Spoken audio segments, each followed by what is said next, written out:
Welcome back to. Oh, we forgot. Oh my God, DC movie news. It's been that long that Johnny's the only one who knows. Unite. Gosh, that was.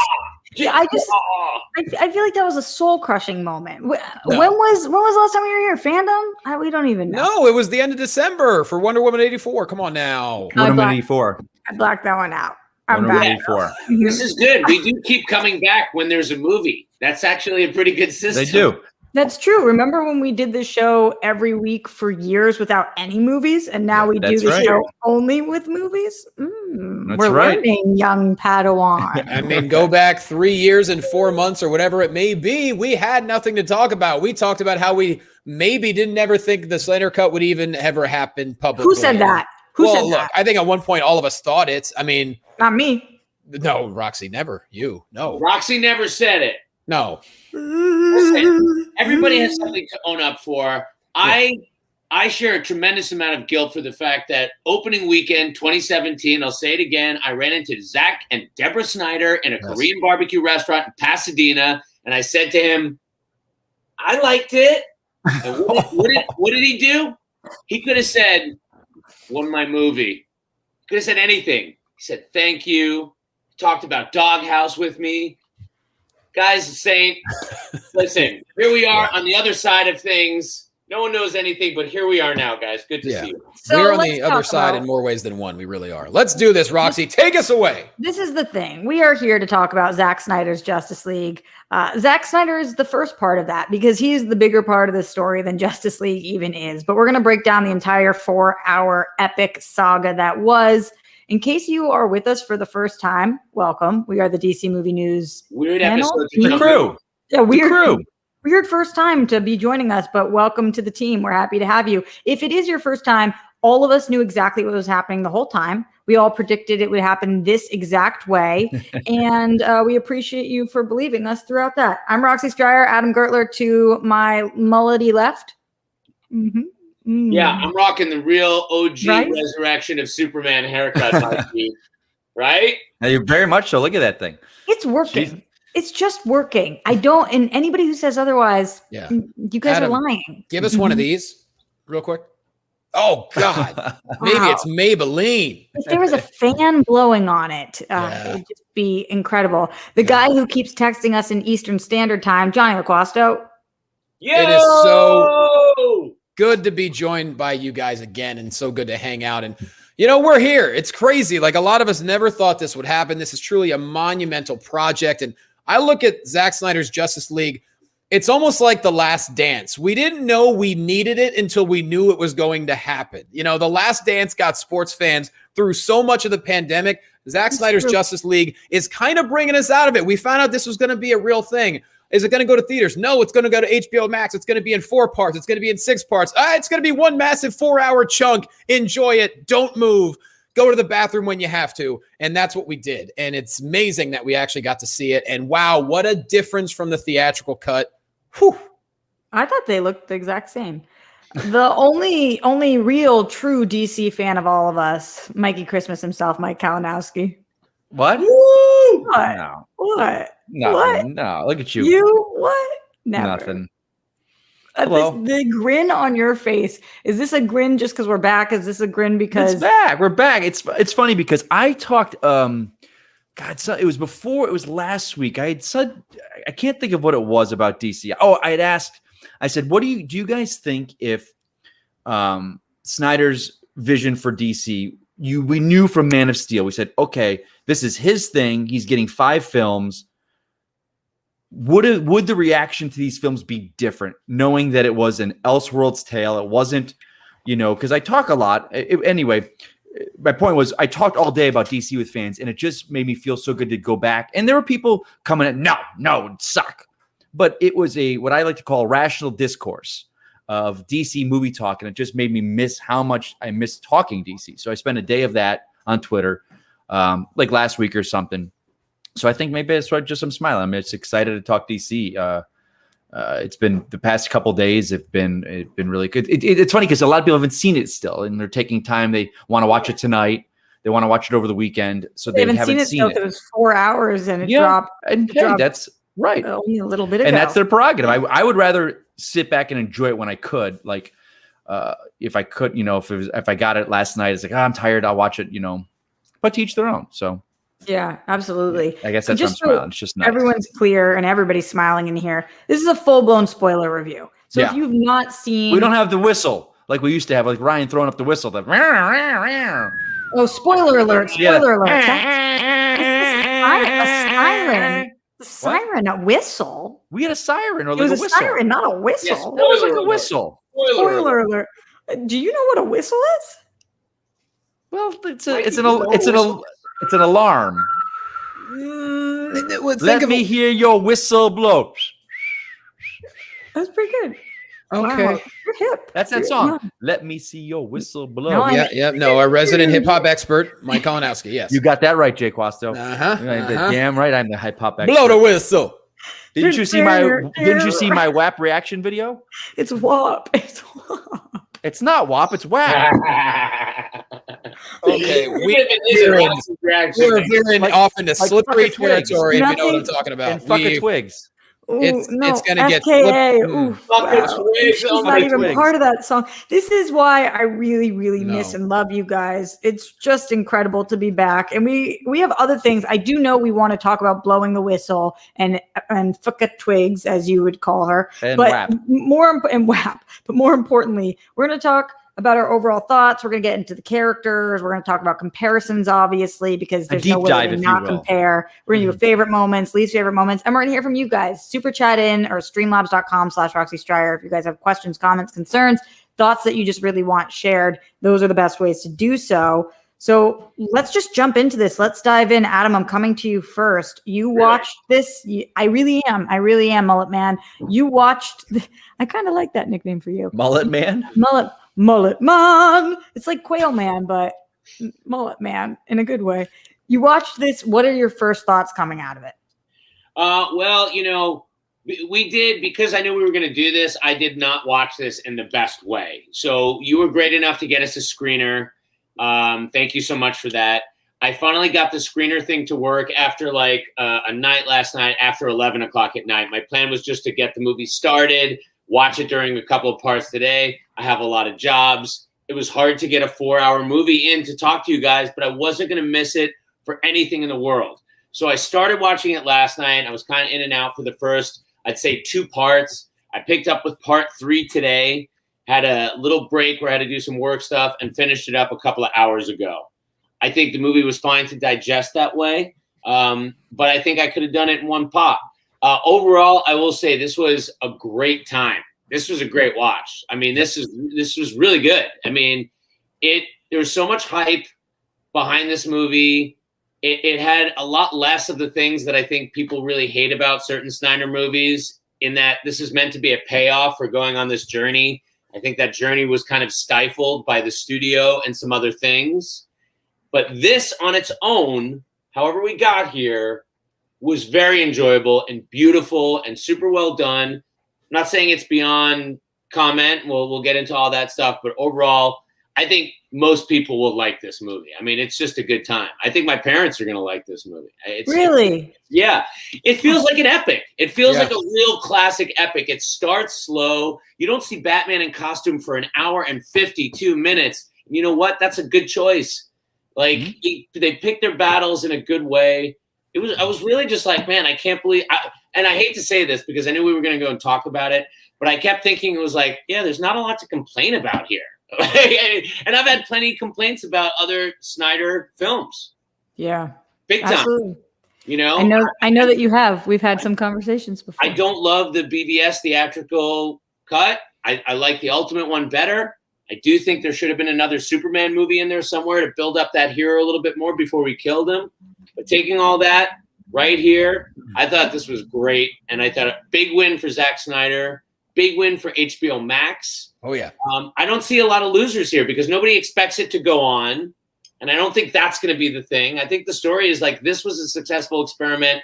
I will say before I move on, I do wish I saw it on a big screen. That aspect ratio really does kind of fuck with you a little bit. And it's like, this should be on a gigantic screen. But I don't know that I could have done 4 hours in a theater like that. So who knows? All right, Johnny, what do you got? It's difficult to condense all my thoughts into one little section here. But to follow up what Adam said, yeah, number one, definitely would want to see it in theaters. But number two, for all the people that are saying, oh my God, it's 4 hours long. And besides, is it really any different from what we already saw in theaters? Yes, because in theaters, if I recall, it was 2 hours and 22 minutes-ish, something like that. Now we're looking at 4:03 plus an epilogue. We can do an entire episode on the epilogue itself. That was so loaded, and I'm still trying to process. It made me emotional, like just everything about it. But what I loved about it is the fact that, Zack Snyder made a promise. He said, guys, I have a vision here. It would make sense if I was able to tell my story. Because don't forget, Warner Brothers had their way with this film. You know what I mean? Like Zack Snyder wanted to make his own. He had to leave. Joss came in. Warner Brothers did their thing. And so now that you watch the whole project, everything connects. And there's so many little Easter eggs that I'm sure we're not even going to mention in this because we haven't even seen them all yet. And so, yes, some people, if you're not a fan of DC, you're just going to try and compare it to Endgame or something like that. Go right ahead. But for those of us who have been waiting, and don't forget, Zack Snyder, he wanted to tell individual stories before ever going to Justice League. It's not like he wanted to do Justice League in 2017. He did not. That was a Warner Brothers move. So for him to put this together now, 4 hours, and you watch it start to finish, and it makes sense, and it gets you invested, and my God, it wants to make you see more. This is everything we could have anticipated and more, in my humble opinion. Mikey, you seem deep in thought. I'm just listening. I've been fortunate enough to talk about it. Face. I was fortunate enough to talk with Christian Harloff on SEN. We did an hour-long spoiler review, and it was so interesting to get his thoughts because he was not a fan of a lot of things with DC's choices, and he's full on, he's at a point now. He says, I don't need to review stuff. My career isn't that anymore. I review the stuff I like. So we put on an hour about that, and so I'm getting different people's opinions, and I love this. My thought is this, and I start this by saying I came out of 2017 liking that film. Remember, it taught me a lesson because I was, we saw it on the Warner's lot, the four of us by ourselves in a private screening room, and the hype caught me. And as time went on, I was like, oh, this isn't good. And now I saw I remember you guys were all like, his face and this mustache, what in that opening scene? And I remember I didn't notice it right away. I think I was just caught up in the moment. I just thought it was an interesting choice to introduce us to Bizarro at the opening thing of Justice League. Like that was a weird opening choice. So I learned my lesson with that. What's in this movie? Jeez. I learned my lesson, and I once I got the screener from you, Roxy, I had said, okay, I don't want just one viewing. So I sat through. I was like, let me watch it again right away. So I went and did 2 back-to-back because I wanted to have a full on, and I have in the time since then watched it in chunks, and so I've seen probably 3 times now. Oh my God! Because what this film, because I want to be able to have, I want people, I don't want it to be the recency bias of what I saw with my reactions. You need food, and this is the film to me. If you need help, yeah. Like I think of maybe of the 4 of us, I'm probably the biggest Snyder fan. Like his filmmaking, what he does, and his style. And everything has come out now. We heard those talk of it was going to be Justice League 1, 2, and 3. And now there's that art exhibit by AT&T in Dallas that has Jim Lee's storyboards with his script notes for what 2 and 3 was. And it's online. You guys can find it if you want. And you just see the whole story with Bruce and Lois were going to have a relationship, and she was going to be pregnant with his son. And that caused problems with, wanting him to bring Superman back. He needed to bring him back, but he's like, he'll lose Lois if Superman comes back. So all this stuff that it's like, wait, does that explain the pregnancy test? They don't talk about it, but there was a pregnancy test in the drawer. And that was one of those things. I'm like, it's not Clark, but if you don't know what he wanted with Jim Lee in these talks, you don't pick up on that. You just think, oh, him and Lois might've had a kid. It's like, that was, I think, Bruce Wayne, but we don't know that story because they didn't, he had to change his 2 and 3 to fit because he knew he didn't know he was going to get 2 and 3. So now that got truncated. Will they ever revisit that? That we can talk about that at the end. At what point was Lois supposed to be with Bruce? They were having, and I say this, and I don't know because I don't know if there was a script per se, but there was the story outline because grief brought them together. Like, right. Those stories. Grief brings human beings together. No. And Superman dying and him being alone, they found this kind of common ground and had a relationship together. Yeah. That was his idea of wanting 2 and 3 would have been, which I loved. And people are like, oh, that's BS, this and that. He doesn't know the characters. I'm like, yeah, Grief, human beings, it brings us together. So the grief of the two of them, but then it's drama with him having to bring Superman back, knowing he'll lose Lois. Anyway, that's neither here nor there because we don't know about that. But anyway, I just think it like epic. That's the word. It's a Lord of, because people we'd heard that talk like this is his Lord of the Rings, and this is back 5 years ago. You heard it was like he's making his Lord of the Rings. I'm like, now you see it. This feels very much Lord of the Rings. And to people that say it's still however long it is, it's still a story about 3 magic boxes. I'm like, yeah, a film called Infinity War is about 5 magic stones. Yeah. Lord of the Rings is about some people bringing a piece of jewelry on a walk. Yeah. They try and belittle Fury Road is a movie about a U-turn. That's all that film is. But it's this, right? Yeah, the MacGuffin. It's the story doesn't change. Point A to point B. Steppenwolf comes to Earth for mother boxes. The core story is still there. Yeah. But like you said, Adam, Batman doesn't show up for almost 2 hours. You don't care. Every character, like Wonder Woman, her opening scene is still technically the same. Her stopping terrorists. It's 180 degrees from the film, from the 2017 film. It's infinitely different. She's a warrior in that scene, like, killing people. Mm. So, I mean, we'll go into more. Rox, what are your thoughts? I think that it would be really hard for me to meet somebody who thinks that this is this is a worse film than what we saw, because it's just so obviously a better crafted movie than when we got initially. So I happen to love it, but more so than that, I just really felt excited watching it. Like every part that we were seeing, I was like, so this is what he wanted to share in this story.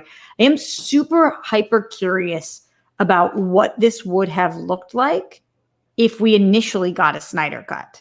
If the first movie we ever saw had been the Snyder cut, it obviously wouldn't have been a 4-hour movie, because no 4-hour movie was going to get that theatrical release. So I am curious the differences between what the initial Snyder cut would have been to what this Snyder cut would have been, because in that sense, I do believe that the universe works in mysterious ways. And I think that we got to see more of the Snyder cut with this than we would have even gotten to had we initially seen the Snyder cut. I think the original Snyder cut, they're saying it would have been, I think WB cut down like a half hour. So yeah, I mean, well, but then also a lot of it wasn't like his Adam, footage. you said, and everyone says this, and you make sense. This film, what we saw, never would have been theatrically. Right. You can't do an R-rated 4-hour film just because you can't get all the people in ages, and you can't show 4 hours a day and get more ticket sales. So it wouldn't have been. You could see where it would edit down to 3.5, maybe 3:15. Yeah. Like for me, down to 3:15. For one of my favorite scenes in the film, Bruce meeting Aquaman, and then he goes to Alfred, and they have that scene between the helicopters to the plane. It's just them walking and talking. 2 minutes in the film, but it adds character.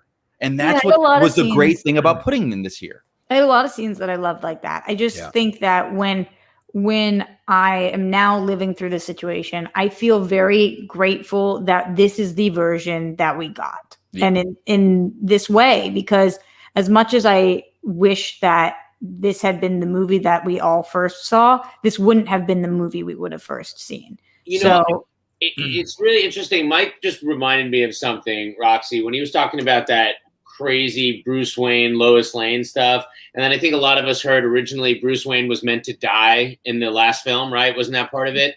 So I don't think any of us at that time when we were doing our show, I was never aware that Zack Snyder had a beginning, middle, and end of his own corner of the DC universe. I think most of us assumed it was going to be ongoing like Marvel. But it sounds like now hearing that, I'm like, that's probably a lot of what the problem was. I don't think that Warner Brothers wanted that, and he wanted to tell a beginning, middle, and an end. I think it's weird. Yeah, and Adam, you're saying like Christian and I have talked about this on Sith Council about Star Wars. Like the reason 7, 8, 9 don't work is there was no plan. JJ came in. Of course. Johnson comes in, does something different. JJ comes back in, does something different. Yeah. This film, whether he didn't have a script, but he had a plan for his 5 films: Man of Steel, BVS, Justice League 1, 2, and 3. And his plan was different than what Warner Brothers' plan was. Right. And they wanted a cinematic universe, building all these characters off and everything. That's why his Wonder Woman doesn't really, like when she says, I turned away from mankind, where, Patty Jenkins shows up. Well, her Wonder Woman ends, she doesn't turn away from mankind. So you see the variations of where it happened, but knowing he did have a plan. Was it a script? No, it might not have been a script, but he had the storyboards. They're shown now. We've seen storyboards with notes. So he had a plan for his 5 films. And that's why I had mentioned, like, what if we knew going in from Man of Steel, if it was, this is Zack Snyder's DC, 5 films, you know, would the reaction be different? I don't know. But I know we were in a part with everything that the cinematic world and moviegoers were not wanting that. They wanted a Marvel, everything to build and expand and this and that. So I have a question for you guys. When you were watching, Johnny, let me address something. What's wrong, really Roxy? I just want to address it really quick because in my overall thoughts, this was my plan to address it. So I'll just address it now because it's Andrew. You're very original. You're about the 80th person to write this so far in here. Remember, Roxy said the Snyder Cut didn't exist. So I just wanted to address this at the top because I can't put out a video about dogs anymore without having somebody reference the fact that I said the Snyder Cut didn't exist. If you want to take my arm, you can take my arm. I've apologized. I was wrong that the Snyder Cut would never come out. It did come out. I'm stoked that it came out. I loved the movie. I'm actually allowed to love the movie, even though I didn't think that it was ever going to come out. So I just wanted to address that at the top. The whole thing at the beginning, it's a joke. I was joking that I always knew this was going to happen. I think most people didn't think this was ever going to happen. Right.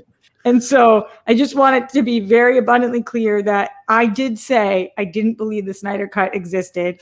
I have apologized. I know that it. I know that it's Roxy, out. Johnny, bite your tongue because I can't. You're canceled.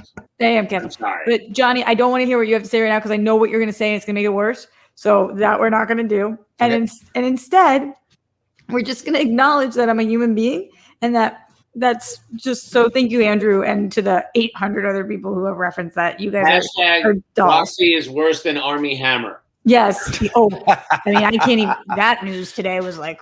There's more news today. Oh, you did not see? I did not see. What happened now? I don't think I want to know. Text me later. What was that? Justice League. What was that called? Justice League Immortal. Oh, Justice League Mortal. Did something come out with that, or was it something about Army Hammer eating someone? I don't think we're going to see that movie at this point with Army Hammer as Batman. I don't think that's happening. No, it's bad. It's bad. So that's all I would like to address. Thank you so much for coming to my TED Talk. I appreciate you guys. And look, Roxy, I wasn't going to light a fire. I was not going to light a fire. No, I was just going to say that here's the thing. At the time, don't say what you're going to say if you're going to say at the time. No, I'm not. I'm not saying that. For that at the time. For everyone who's ever busted on you for that, I would like to use a quote from Colin Cowherd, who's a very, very well-known sports host, one of the most successful in the entire world. He says it all the time. He goes, I don't need to be right. I need to be interesting. And that is correct. When we're talking about things, whether it's sports or fandom or movies or stand-up or any kind of entertainment genre, you don't need to be right. You need to be interesting. People are busting on you because you're interesting and they want to watch you. So I wasn't trying to be interesting. I just didn't think it would ever come out. But people find you interesting, so they're gonna hang on your words, and you don't have to apologize because you just said an opinion. Who cares? Let's have some fun. But I do apologize. So just let me live, and thank you for pushing for this version to come out. Appreciate you. Much love, love. Thank you. So moving forward from that. Those would be our general thoughts. A couple things that are going on in the Streamlabs before we get to some character breakdown. Let's see what's going on here. Leonard Kim says, hello, everyone. Thanks for reconvening. I love Zack Snyder's Justice League more than I anticipated. Storyline made more sense. Gal Gadot's Wonder Woman truly is perfection. Ray Fisher killed it. I love Superman's new look. Was amazing. I wish we had Green Lantern.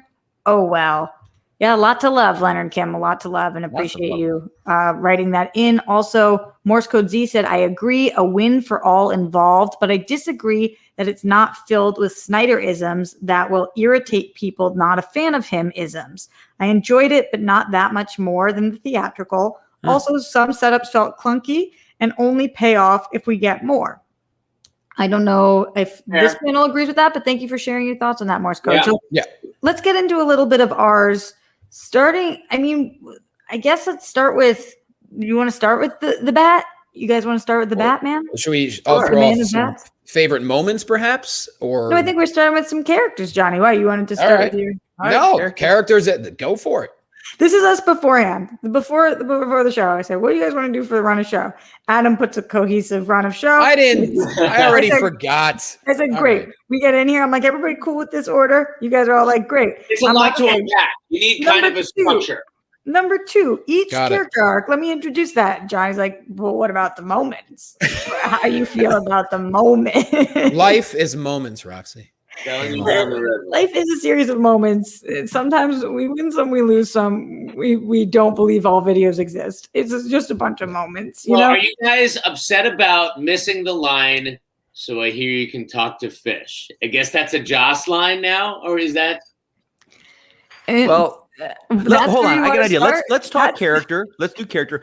Let's add a new thing to that. Things we thought were Joss's that we were surprised were Zack's and vice versa. Well, that's what we'll do when we compare to the original version. Okay. But that's later, Rox. I'm looking at the thing. It's later. That is later. So the first thing we're going to do is talk about character arcs. We're going to start with the Bat because he's the first one I said. So why not talk about him? We've already mentioned him a little bit and how long it took us to get into the actual Bat suit. But in general, for this movie, how did you guys feel about Batfleck? Was this a more fleshed out character for you? Were there things that you were missing or things that were more explained? Mikey, thoughts? Yeah. I like I said, like two of my favorite scenes in the film are him as Bruce Wayne. It's the one with Alfred where he's on the helicopter going to the plane after meeting with like he's trying to recruit the league and he just can't do it. And he's like, we're failing here.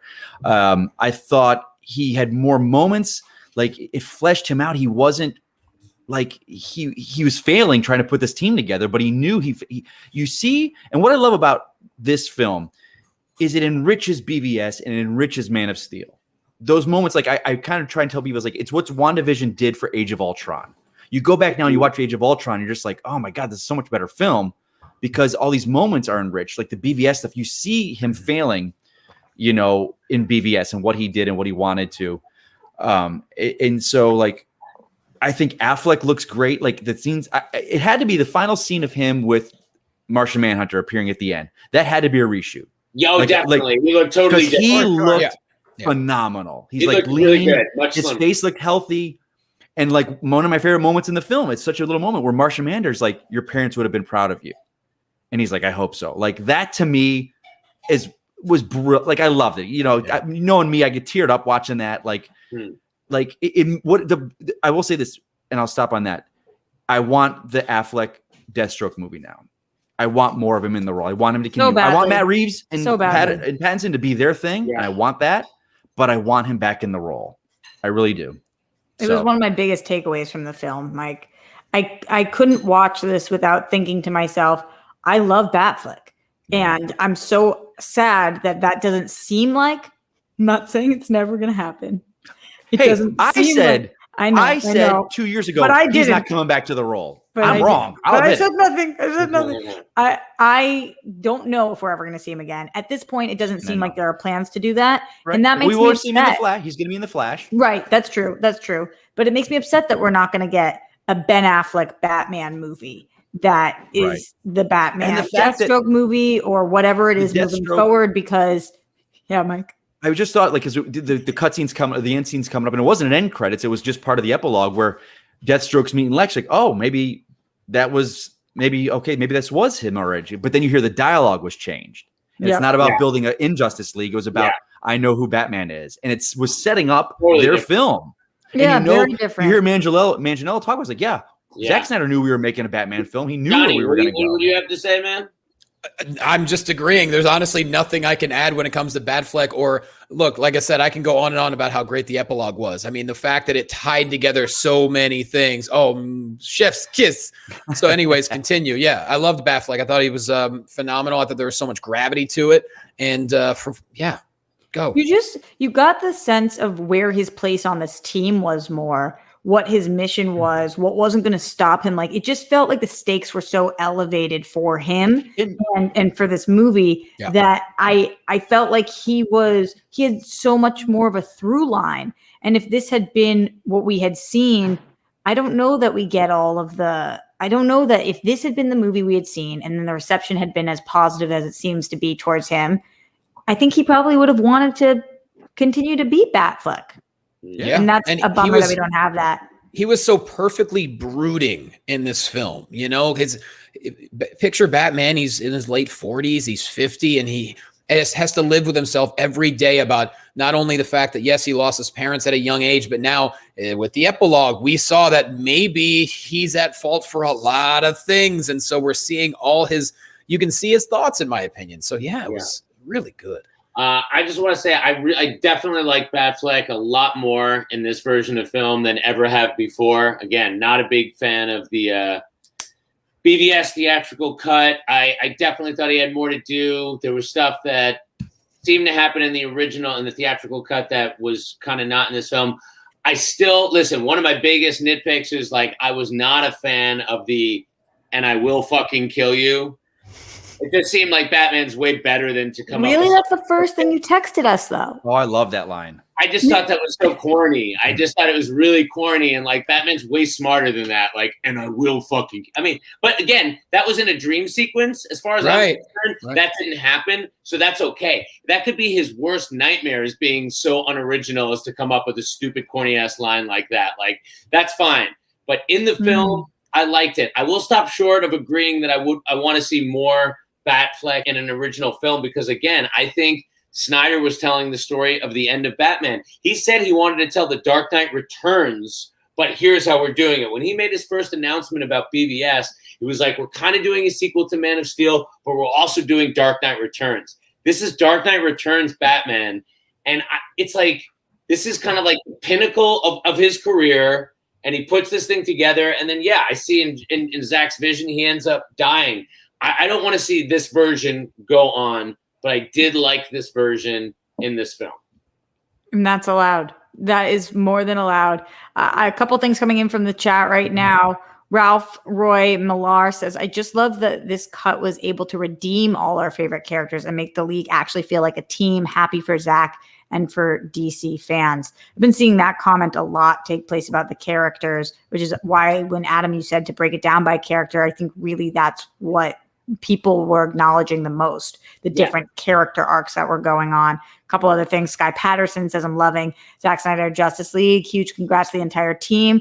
Can't wait for the next 5 years of Warner Brothers DC Cinematic Universe. What I've heard, get ready. It's going to be bananas. I'm excited and nervous. Thank you, DC Movie News. Good to see Sky Patterson again. I know. I haven't seen him in forever. I didn't say anything about how hot you guys are, so I just don't even know. Look, is it will the real Sky please because I stand feel like up? I haven't seen you in a couple of years, buddy. He's on Twitter, dude. He's all over it. Sky's a gorgeous human being, and he's been one of our longest, supporters and viewers and listeners. And so, Sky, what up, buddy? I also know that we are going up against Zack Snyder doing a watch along right now. You guys brought that to our attention the other day. Yeah. So Daniel Drew says Zack Snyder just asked the watch party chat, who can count all the hints Lois is pregnant? And he said he always liked the name Man of Tomorrow. Were there more hints? Well, here's the thing. There was a change at the very end when Lois and Martha are going up the stairs. She's carrying something different. I think she's carrying a box versus like a basket in the theatrical cut. And I don't know what the symbolism is there. Baskets are for babies. Yeah. I don't know. I have no idea. Yeah.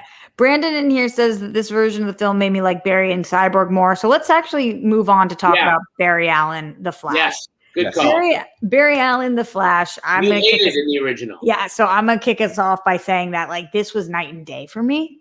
Adam, thank you for remembering what an egregious issue I had with him in the first one.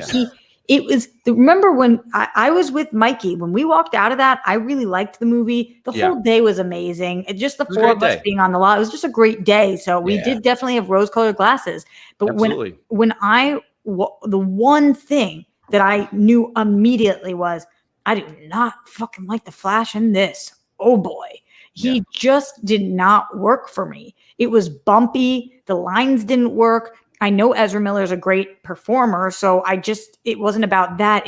Nothing worked. And so I felt so bad for him after seeing this version because he turned in an incredible performance and it was chopped up into something that didn't even resemble what had initially taken place, because when I watched this version, I was like, I love this character. This is so fun. He's so great. I definitely want to see a Flash movie with this guy. I mean, other than the fact that we still don't know what happened with the chokehold situation. I don't know, but just with the performance I'm talking about, right? Yeah, it was somebody that I was like, I'm so invested in this character. Where the F was this? So yeah, it was night and day.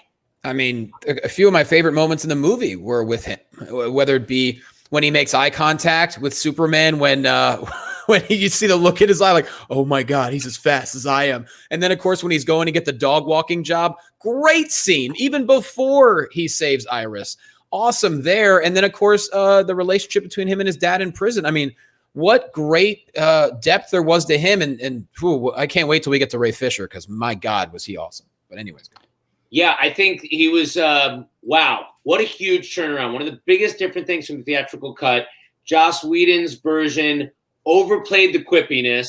So it took the humor and the quippiness that was already there, overdid that, took all the pathos out of his arc, made him a wussy. He's not a wussy. He's never afraid to go. You guys, I just sort of push people around. Like, he's trying to get in where he can get in, and he's listening to the older, more experienced fighters, but he's never backs down. And his final scene was maybe my favorite part of the whole film. When the final thing that he does, like think of what they gave him to do in the theatrical and what they gave him to do here. I couldn't agree with you more, Roxy. I can't wait to see his movie. Like, I want to see more Flash.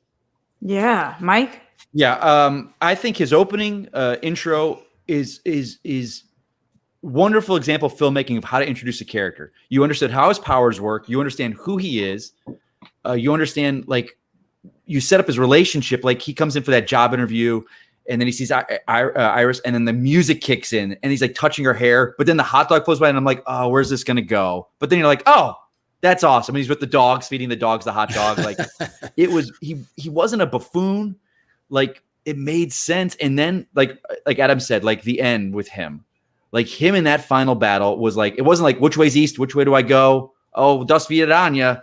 He's like, he gets hurt, and you see he's failing. The league everything will die if it wasn't for the Flash hitting that Speed Force. And he's down, and you know that position of you as a person where you're like, I can't go on. I can't do this anymore. And he has to do it. And it's just like, it's brilliant. Like these actors, when I talked to this with some people, like, you have to imagine filming with Zack Snyder. You know what you're doing. He's gone. And then to get a new script, and you're like, I can't say these words. This isn't. Yeah.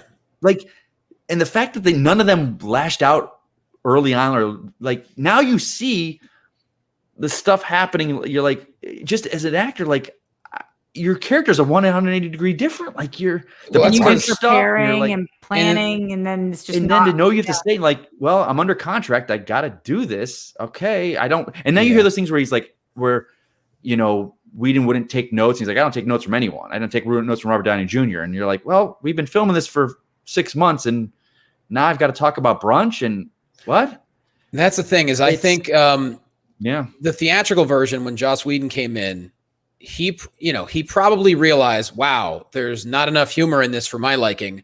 I only have one option of humor, and it's the Flash. And basically, it's almost the equivalent of just saying to someone, hey, you go be funny and go. Well, to me, it works it works with, like, Star-Lord.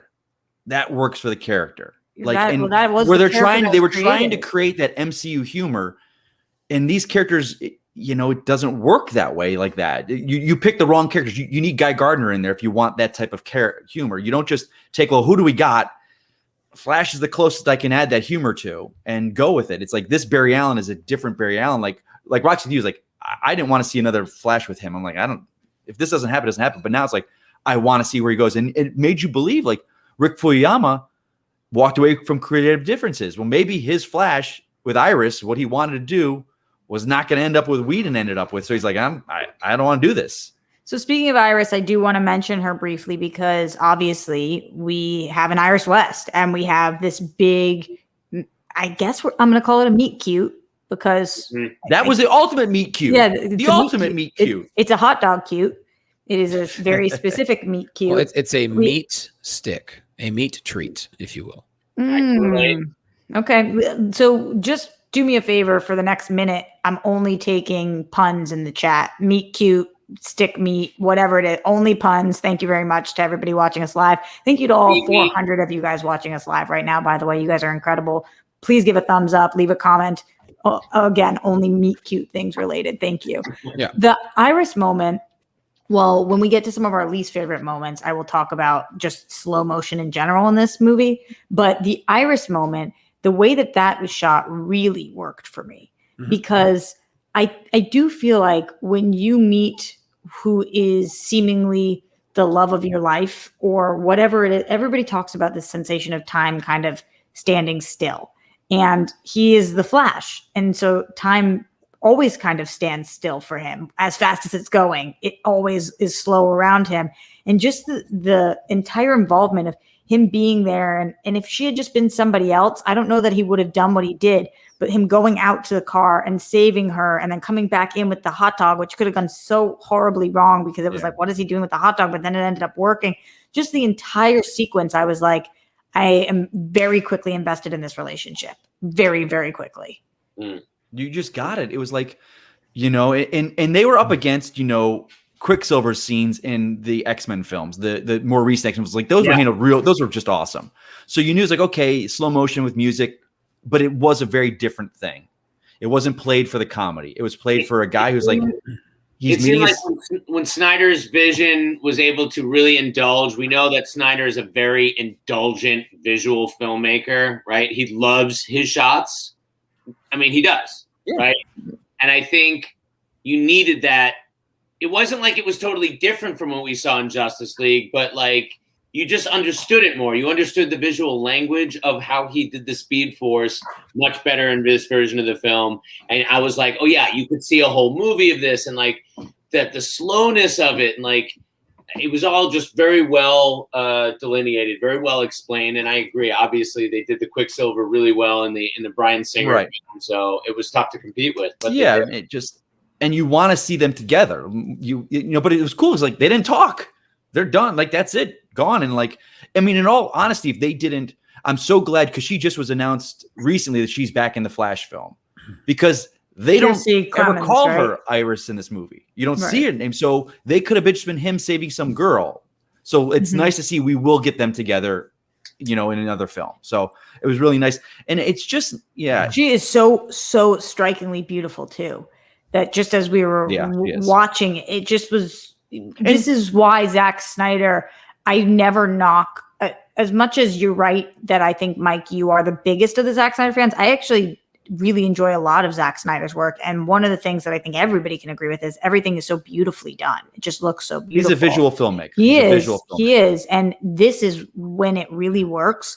When you've got this scene that feels like it could be a standalone short. I don't even know. It just is so perfect. As a writer on Twitter that I follow, he said it best. He's like, that's how you introduce two characters together because it was couple minutes, but you got everything you need to know about them to build into another film. Like you're like, okay, we got who they are. We get who he is in that scene. You get how his powers work, who his character is, where they could go. And off they go. Completely. A couple Bitter script reader. That's his name. Bitter script reader on Twitter. That's who it was. Thank you. Good memory. Yeah. A couple things going on in the Streamlabs, streamlabs.com/Roxy Striar. Let's see. Jake Alcavetta says, I'm scared to read this. Fuck the Justice League. Roxy for Catwoman, Mike for Hal Jordan, Johnny for Riddler, and Adam for Deathstroke. That's a mix-up. That's a group there. Okay. I'll take it. It's something.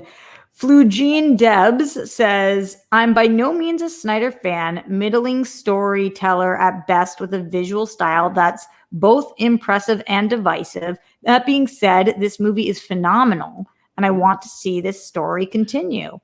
I love that because I had said this to people, and my kind of spit take out there for this film was like, if you love Zack Snyder and his films and his DC films, you're going to love this film. If you're not a Zack Snyder fan, I don't know if this film will change your mind of that. Right. But to see that it did, and I love that. I have to say, I think of the three films he's done, this is his strongest DC. Absolutely his strongest DC film. Without a doubt. Absolutely. Without a doubt. And to know a filmmaker to go from or DCEU. DCEU film, his DCEU film, like his 3 films with the DC characters. Like he's building. So to see where we would have gone with 2 and 3, you know. Yeah, absolutely. Pink Sweets in the Streamlab says, you all look so lovely. Hope y'all have a great day. I really enjoyed it. My favorite hero is Superman, and the butterfly scene integral to the plot. LOL. Right. Forgot about that. Flight 2.0 had me crying. His dad's. Ugh. What's everyone's fave theme? Oh, Do you guys have a fave theme? I just got the soundtrack last night. It's 3 hours and 54 minutes. It is massive, but I haven't gotten. I love the song with Iris and Barry meeting, but that's not Junkie XL. Crew at War Power. That was the one that was released. That to me has got the biggest one so far. I love his changes to Wonder Woman's theme. He incorporated Zimmer's theme, but kind of amped it up a little bit more. Yeah.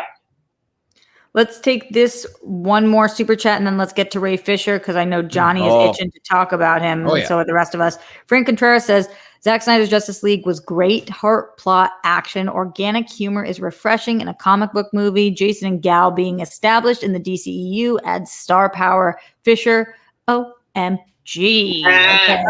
Frank, you're taking over as the king of segs because you walked right into that segue. He really, really did. Segs. Look at that. Wow. Stripping the title from Mikey Christmas. But I'll what give is it to him with Adam? that. Adam told us, Mike, you can't point out a segue. But he didn't know that who was writing that. Yeah, but Adam tells us you can't. When there's a segue, you let it roll. We can't just keep harping on it, right, Adam? Did I get that right? In the room.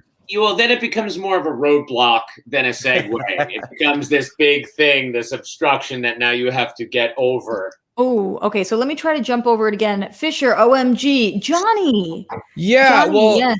I got to agree completely with him. This movie was so much better with more Cyborg. Cyborg made everything better. Victor Stone, there are so many things you could say. Number one, we got to see Victor Stone as a football hero. We got to see what happened between him and his mom. Then we got to see, the tortured life that his dad went through, and why he had to do what he did or why he decided to do what he did with Victor, I should say. And then on top of that, Ray Fisher, and I'm not just saying this because he joined us in studio and he's a friend of the show. There was so much gravity to Ray Fisher. You saw the guy's thoughts all throughout the movie. And wow, is he an important part of this film? Whereas in the theatrical version, you didn't really, and now we understand why Ray Fisher's been so vocal over the past number of years about a number of things, but especially the fact that how excited and how supportive he was of a Snyder cut, because it's a whole different character. It's a whole different performance. We've all done something where we wanted the world to see it. Ray had to be just sitting on the edge and say, like, yo, I cannot wait for the world to see what I actually did shooting with Zack Snyder, because it was phenomenal. I can't say enough good stuff about how great Ray Fisher was in this film. And it makes you, much like The Flash, give us a Cyborg film. Well, remember when that was announced for 2020? He didn't say booyah. This we know. Okay, booyah. And I got to say, nope. Knowing what he knew back in 2017 when we had him on this show and the professionalism that he was on our show. Yeah. We didn't know what he was going through. When we were sitting there like, do you say booyah? He's like, I can't tell you. And he handled himself. You didn't feel like, we just got, that was weird. He was a true professional, but you see this, and I'll say this was a star-making performance for him. He is the heart. And the fact that the character, they talk about him being the digital god, that whole thing where he controls the nuclear arsenal and can wipe out Earth. And then when he helps that woman. Yeah, his dad was a heavy grip on him. You see what he would do and who he'd become and his whole family and the father. When he gave that woman money. Oh, come on. Yeah. It's like, you just see, it was again, 180 character. I thought that was interesting because he gave the woman money, but he obviously had to take it from someone else. So I thought that was an interesting, early way for him. I'm like, he's not perfect. He wants to do a good thing, but really Robin Hood. That's irresponsible. But I thought that was cool. And I like the visual way they showed him walking as a full human in his own mind. I love that as a device. And the fact at the end where the boxes were coming together and it's his family coming together to mess with his head. So he wants to separate. He needs to separate his family. Oof. Yeah. Was that the three witches type women that were representing those boxes as well? I think it was just the power of the boxes.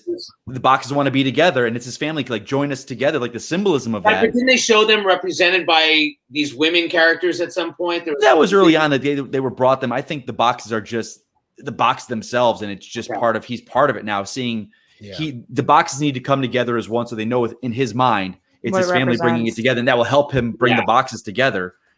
And now he's staying apart with his family, but now he has a new family. So, and just go ahead, Johnny. I was gonna say just the sequence of him on the football field to then him and his mother to then all of a sudden he's back home, he's protecting the mother box. That sequence was some of the best 3 or 4 minute clips in the entire film, because you learn so much about Victor Stone in those 3 or 4 minutes. Roxy, what are your thoughts on Ray Fisher? Both sides of the parent stuff really just worked for me. The familial stuff worked for me, and we didn't get any of that previously. Like there was no mom. Yeah, there's no mom in the straight up. And then this relationship with the father was so not explained and completely different. And I think we as an audience in this, we have mixed feelings towards Silas. And that makes sense. Yeah. And we're just trying to figure out. And I think Cyborg has mixed feelings. And when Silas finally does what he does, and Ray sees the hit that Silas takes, in order for the mother box to be protected, it wasn't to stop it from getting taken, it was to track it. Yeah. I think that Ray just starts to see his father in such a different light. Like, he didn't always make the choices that were easy. He made these very difficult choices in life, but sometimes those were the choices that he had to make. And I just thought that was an incredible part of this film. I really, really loved all of the Cyborg stuff. And it made sense now that they kept saying, he's the heart of the film. He's the heart of the film. Mm-hmm. In my mind, hearing all that before, I was like, well, how the fuck's that possible? How is Cyborg? I saw the film. I don't know in what version he could have been the heart of it. And then we saw this, and I was like, oh, so that's how he was the heart of it. He was the heart of it because he was the heart of it. Go ahead. No, I'll just say this because there are a few moments in Whedon's version that were not in this that I still remember with Ray, and it caught me off guard. Was that there was his hand dragging on the table, and that whole little like what I am now. Right. In that acting, that was still really good to me. I still remember that. So that wasn't in the film. He was always talented. I never disliked his character the way I disliked Flash's character. Right. It just wasn't the heart of the film because he was barely fleshed out. He was barely explored. He was just so much better fleshed out here. And also, Johnny, I'm sure because similarly to me and even more so, I love sports. So I love Cyborg's backstory. And so I wanted to see the football game. And I wanted to see what happened, and I wanted to see him dominate. I love that kind of stuff. So and that was well done when he dives for the pylon. Oh, come on now! It was so great. It was so great to watch him work. It's honestly, this is unrelated, but same world. It's some of my favorite stuff that's going on Superman and Lois right now. I'm really excited about the football aspect of it. So just I love when they can pull those things in, and it's so essential to Cyborg's character that. Ever since we started seeing those images Zack Snyder was releasing about, that was one of the things I was looking forward to the most. Adam, what's going on? Oh, I was just going to say, I thought we were signing on only to talk about Superman and Lois. I forgot there was a movie premiering today, so I had to watch that real quick. But no, I was just wondering, I said the only thing I can just see that in Joss Whedon's imagination, who had directed the first 2 Avengers movies, do you think that they cut a lot of the overtly Iron Man-y stuff in that original film? Like, there was a lot of like comparisons to be made between Cyborg and Iron Man, the way the nano kind of like armor worked, especially the later Iron Mans. And I remember seeing when we saw the mask go up on the trailers back in the day, I was like, oh yeah, that looks really Iron Man. But that was all, I think that was mostly cut out of the film. I don't think you ever see him like mask up or mask down. And you do a couple of times in this film. And I don't know, like I get it, but I do think a lot of people are going to be like, "Oh, that's just like Iron Man," like. I don't know. You think that was a conscious choice of theirs? I didn't even. Well, Joss. I mean, Joss's edits seemed to have less of him masking up and down, and I think he probably wanted to make him less like Iron Man. But Cyborg is known for those cannons and stuff, and there was so much great cannon stuff in this film too, in this version of it as well.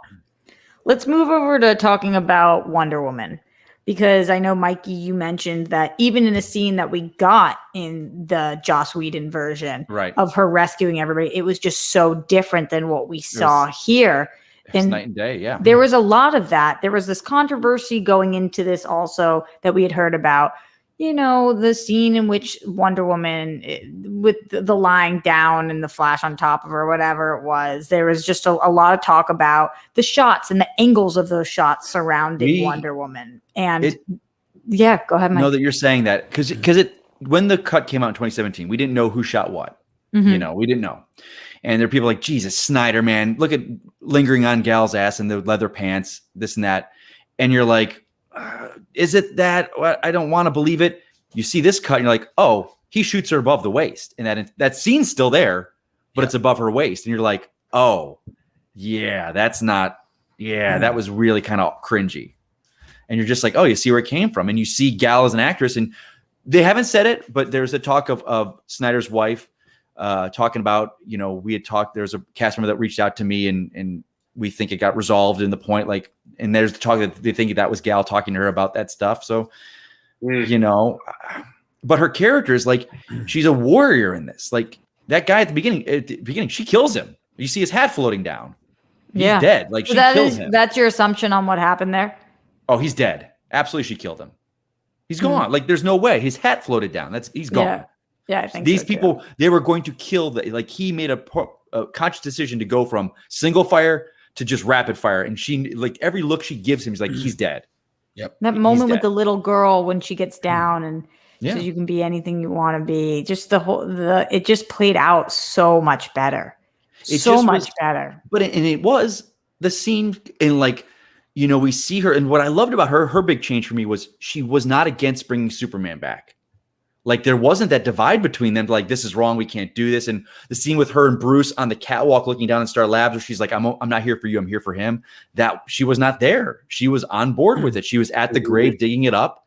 Yeah. Like she knew she's a warrior, and she's like, she got the story of Darkseid with the arrow. She knows what Darkseid brings. She knows from the history of the Amazons, we need to stop this man. And this is the way to do it.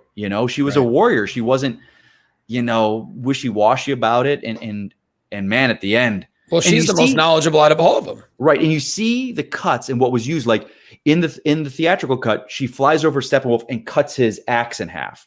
That's the shot. Repurposed, how it was originally done, was cutting Steppenwolf's head off. Like, she doesn't mess around. Like, that's great. Right at the end there, where she's, oh my God, she gets a good. But the cut, he shot that. Whedon took it and used it to cut the axe in half. But she's doing it to cut his head off. Now, she's the warrior. That axe. Yeah. The Wonder Woman, everything about Wonder Woman's arc played better, but also the Amazonian stuff just played so well in this. Just so much more.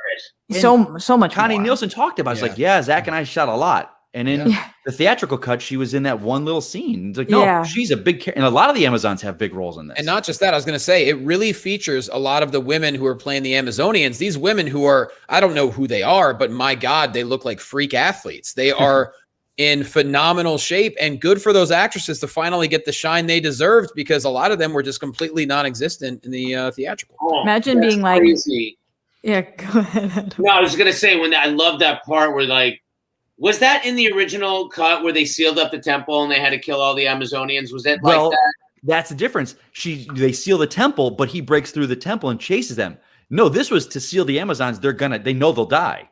That was amazing. And they never showed the thing. Baller. And no, they didn't go out completely from this theatrical. Back there. That's where she's like, go. You have to do this. And the Amazons know they're going to die, but they know how bad Steppenwolf is. That's what showed the threat of him. Like, these Amazons know they have to die. They will die protecting this box. One of the things that stopping was him from going wild as I was watching this, I had to check in with myself. I'm curious if you guys did too. And more so with Aquaman stuff, but also with Wonder Woman stuff. I just kept having to be like, where am I in the timeline? What happened prior to this? And where am I in the timeline? Because that was weird to have this be a completely new movie, but taking place prior to movies we have seen. I'll talk about that in a little bit, because that relates to a different character. You do need to discount Wonder Woman 84 for this film. That's really the only film that you kind of need to take out, because clearly she's not flying in this film. That would have helped her get her sword back, right? like that's something you have to know. They made the choice to really give her full flight in 84 unless they explain that she loses that or something. But there's no reason to do that because they said this is a narrative cul-de-sac. This is not going anywhere. Right. But yeah, it's before the Aquaman movie for sure. Yeah. So, but yeah, good stuff. I like the boots too. I love that costume. Great Wonder Woman costume in this movie. Yeah, it really is. And she's just one of the most endearing on-screen characters ever. Yeah. So everything she does works. That's why she really did work in the first Justice League too, because she just like willed it. And that's why now we're talking about, but that's why 84 works for me because of her. Me too. Me too. It just 100%. works because of her. Like the scene with me, my favorite scene with her in this film, her and Alfred making tea. Yeah. And you see him, he wants to do it. He's like, he wants to do it. The crap out of it. I was like, if I was her right now, she's so poised because if I was her right now, I would be like, stop looking at me. I know how to make tea. She's an Amazon. She's like, okay, I can take care of myself, but thank you. Mm-hmm. I love that scene. British. Do you guys have all those British friends? I'm in a group of British friends, and every time they come over, I try to make them tea. Every single time, Americans don't know how to make tea. You don't know how to make tea. Not that Gal is an American in this, but just in general, all the British people think they know how to make tea. Let a British so person, much better than all the other people. Cup of Earl Grey. I'll take a nice cup of Earl Grey. They do know better than we do, but it doesn't mean I can't put a bag in a cup. That's not how you do tea. Real quick, because I know we're not going to talk about him because there's so much more. Jeremy Irons. Well, he's always been great. No, but we saw a lot more. Yeah. We saw a lot more of him, and he was phenomenal. Loved It's a shame when that goes with the fact that we're not going to get another film. Like I wanted to see more of him. It's like or not that we know of. We don't know. Has Alfred ever been like Jarvis as much as he was in this film? There's been so many different versions. This seems much more like the caretaker. But what I love about this Alfred is he is the guy that wants to make tea and this and that, but he's also the guy that's going to be, fixing the Batmobile and putting, the guns and helping him put guns on it. Like he knows what he's doing. It's not a Jarvis thing to do. No. Did Bruce says, I work for him. This is who I work for. Yes, I work for him. Yeah. I loved that line. That was so freaking cute. A couple things going on in the super chat before we move on. William Powell says, I'll believe there won't be any more Snyder type content when it comes from Jason Kilar. No one else's executive opinion means anything. Because he's the CEO of Warner Media, right? Oh, is it? If he is, he is. I believe so. That's a great attitude to have. Never believe anything until it comes from the horse's mouth, and like we're going.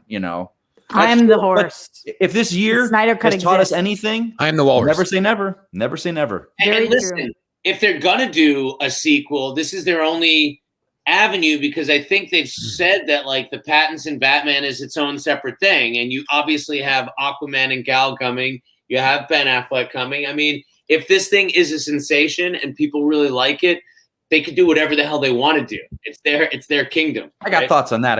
I'll talk later about that. I got thoughts. All right, we'll get to it. Ethan says the Superman entrance to the final battle with the Flight soundtrack from Man of Steel was everything. We, of course, will be talking about Superman after we get to Aquaman and then going into the Streamlabs, streamlabs.com/Roxy Striar. All right. Hitman Hudson says, hey, Ryan Nilsen is a genius, and I respect his opinion. We wish that Ryan was here. Happy birthday to him, though. Yeah, Jonny Loquasto has arguably the best name on the internet. Mike Kalinowski is cool, too, I guess. I thought this movie was all right. Either a 6 out of 10 or a 6.5. Too many static characters. Wow, Adam, you and I didn't get named at all in that one even. I'm almost glad about it. I don't like this guy. I'm okay. I'm there. Okay, Hitman then says, also, Adam Gertler gets his own Streamlabs. He is a smart and charismatic man. Okay, that's really nice, Hitman. I super chat you, sir. I don't like this guy. I adore Hitman. I love him. I don't like him at all. Cinema Gorilla says, it's 2017. I've just gotten out of my internship at Warner Brothers for the Snyderverse producers. I pick up a veggie burger, dog, and tots from Doghouse Burbank. Watch the Snyder Cut. Now my fave DC movie news are live. All is right in the world for autumn. Oh, that for autumn part. When I saw that pop up, I was like, whoo, that's adorable. Together, Roxy. Yeah. Keep it together. A couple other things going on in here, and then we will get to Aquaman. Thank you guys for submitting these. Big Mo says, I absolutely hated the theatrical version of Justice League, but I absolutely adored the Snyder Cut. Everything flowed organically. Cyborg is the MVP for me. I felt connected to him the most. That's interesting about the connection part. Okay. This one coming in hot. Trackstar says, it could be a swerve. Trackstar says # not impressed. If you know. See, Okay. Rox, let's talk about that. So guys, we can talk about this. Let me finish what it says, and then you can say, I love the black soup suit. The terror scene with the Wonder Woman and the little girl gave me feels. Ray Fisher was literally the heart. He got his cinematic justice. Love DC movie news. Glad you reunited. Okay. Go ahead, Mikey. So I reached out to Roxy, I think it was the next morning. Okay, guys, I want to tweet out not impressed. # Zack Snyder's Justice League. Before anybody could see it. Before anyone's seen it. And I go, what do you think? She's like, oh God, I know. It's like, I know I want to do it so bad. Cause like in 3-4 days they'll see it and they go, oh, we got it, Mike. But it's like, but people look forward to our reviews and want to know. So it's like, I respected them too much to kind of swerve it like that. So I was like, I stood back. I was like, but so thank you for getting the not impressed. You also posted the still shot of the theatrical one with the homeless guys holding a sign that says "I tried" before anyone actually watched it. Yeah. By the way, what a move that was by Joss Whedon to like. Oh, what an obnoxious! God, I didn't even think about that. Obnoxious move it was. Now I didn't think about that. Yeah, now that we see homeless man with the sign that says "I tried," as his name was. Yeah, now that we see how good the Snyder cut is, how obnoxious of it was for Joss Whedon. Oh my God, I didn't even get that. To think that the Zack Snyder version was garbage and that he was going to make it so much better. Now, I don't know if it was a coincidence that his name comes across when the homeless guy is holding the "I tried" sign, but apparently there was a reason for that. I know. And I didn't even pick up on that. Oh my God! Don't you wish you didn't? Thanks, Johnny. Okay, wow. 2021. Wow. A couple other things, and then we'll move to Aquaman. Cinemagia says, shout out Comrade Cyborg, distributing wealth. They say all powerful heroes can't be done, but we see his powers have endless potential for saving modern problems in modern days. Interesting.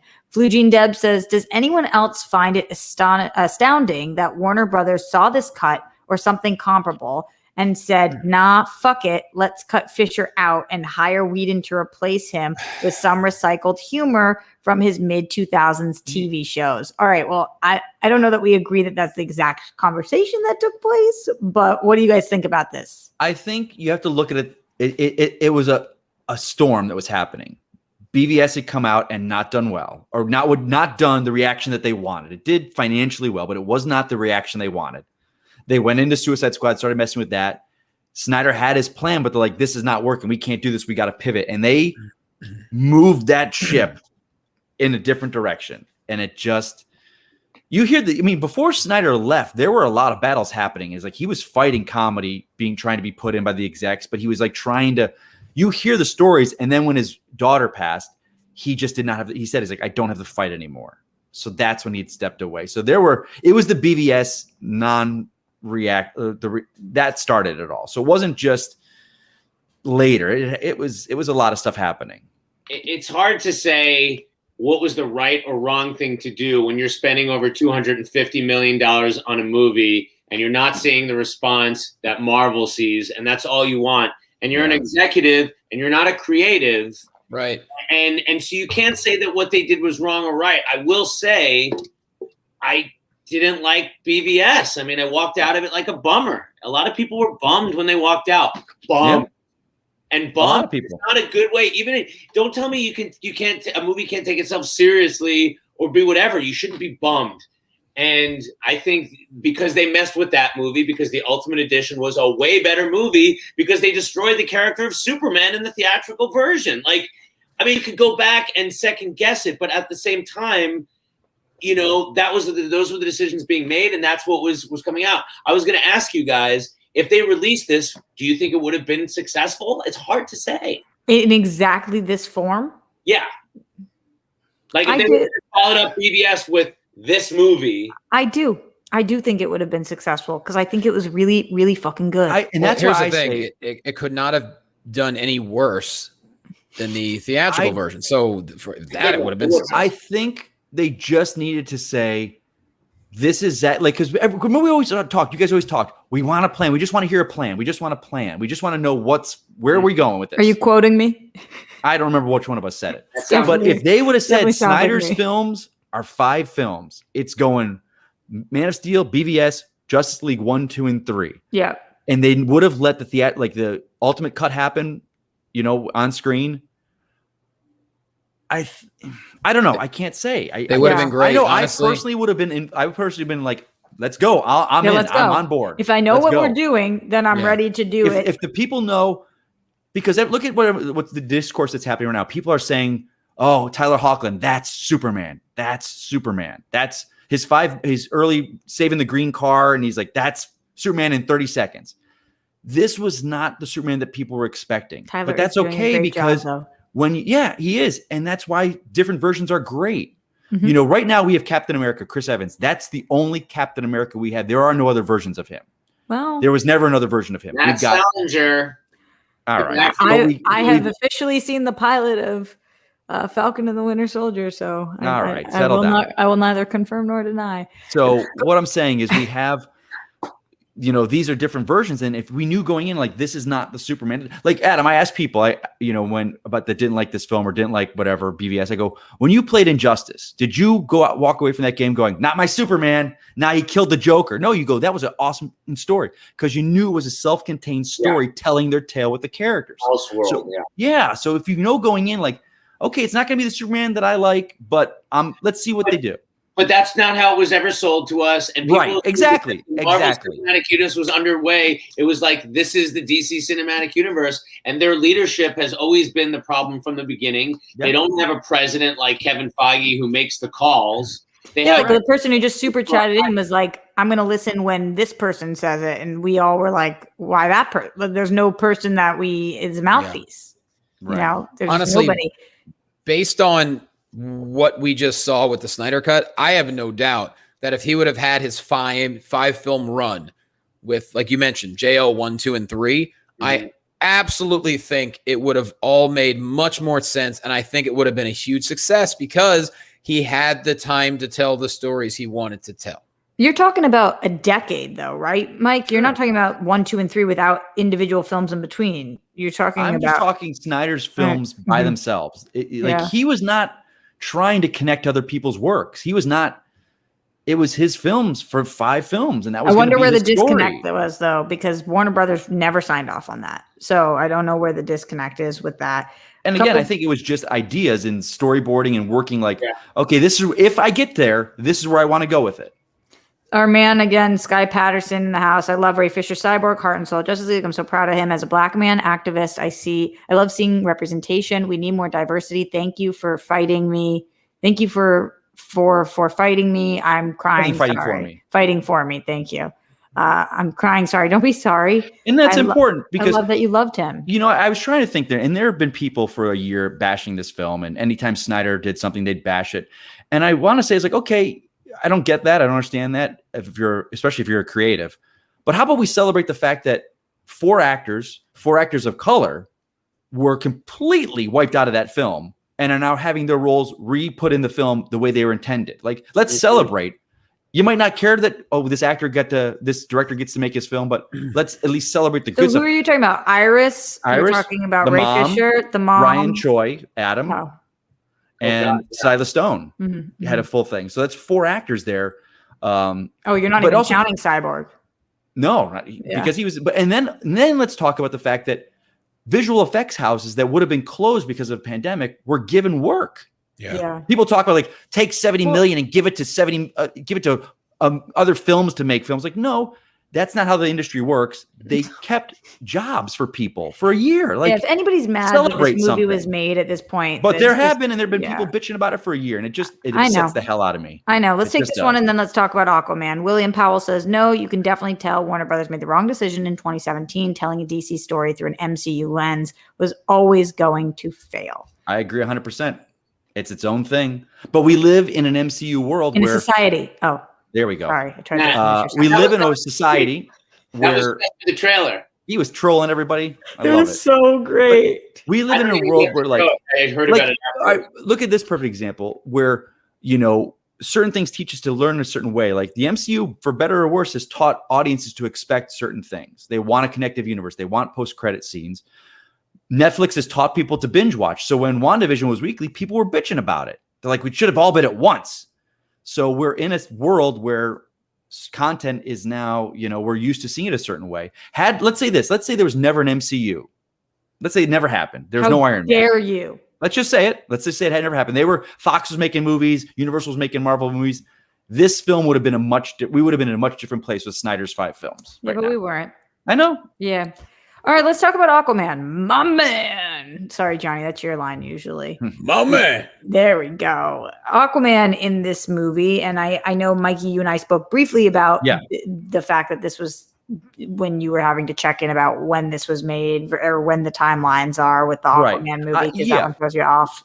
Let me just say this. For me, Adam doesn't like my thoughts.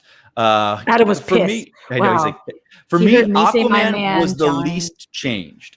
Yeah, me too. The least changed, but I was just paying homage to Aquaman. That's all. Like pouring one out for Aquaman.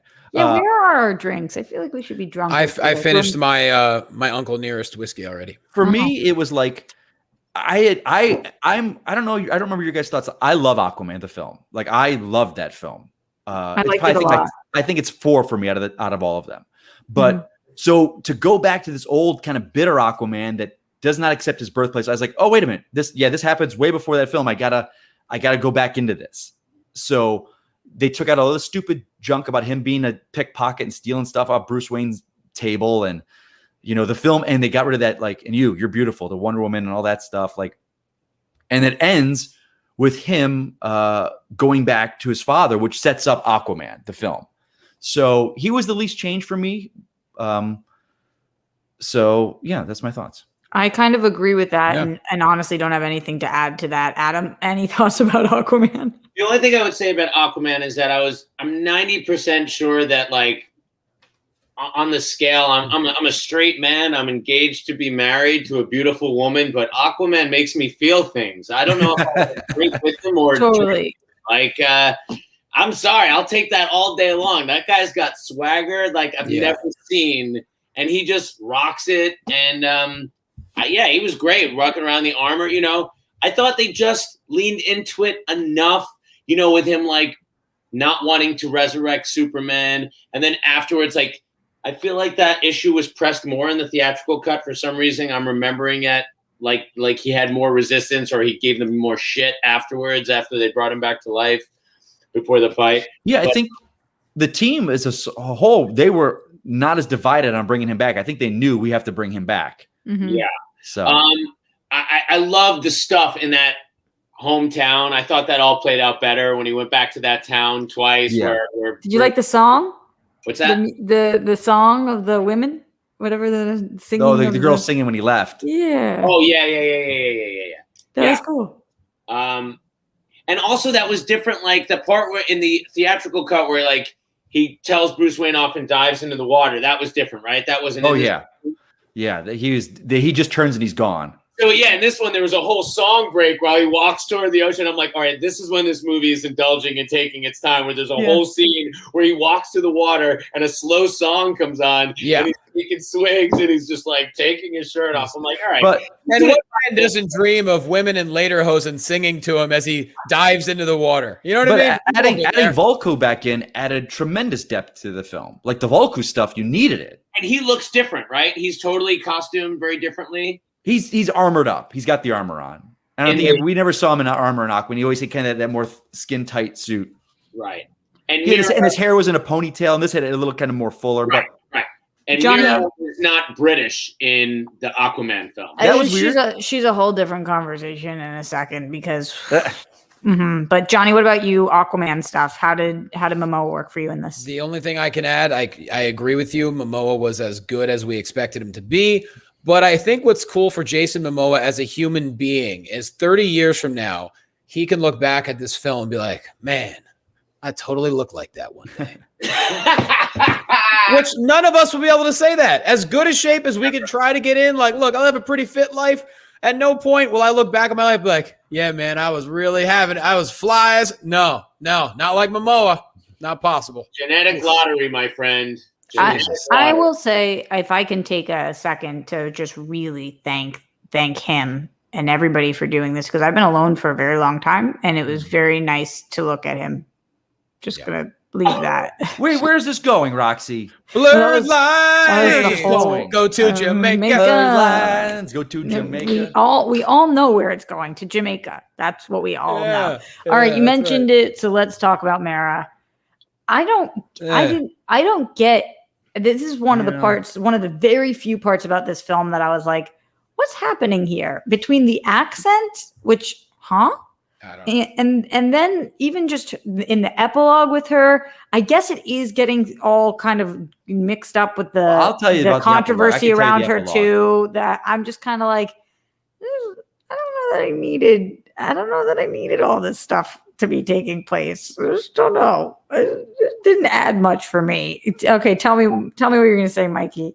No, I'll talk about the epilogue when we get to, like, I can explain her. I was just going to say, on with she that. had one of the cooler action pieces going up against Steppenwolf when I think she tried to remove like the blood from his body or something because she's the water witch. He's like taking the water out of his body. Yeah, that was cool. Right. That was cool. I mean, Which was blood too, right? Because blood Probably. water. So Sure. I thought that was a cool use of her powers. I thought that was really cool. But yeah, the accent was a little weird. But other than that, yeah, that was a cool scene.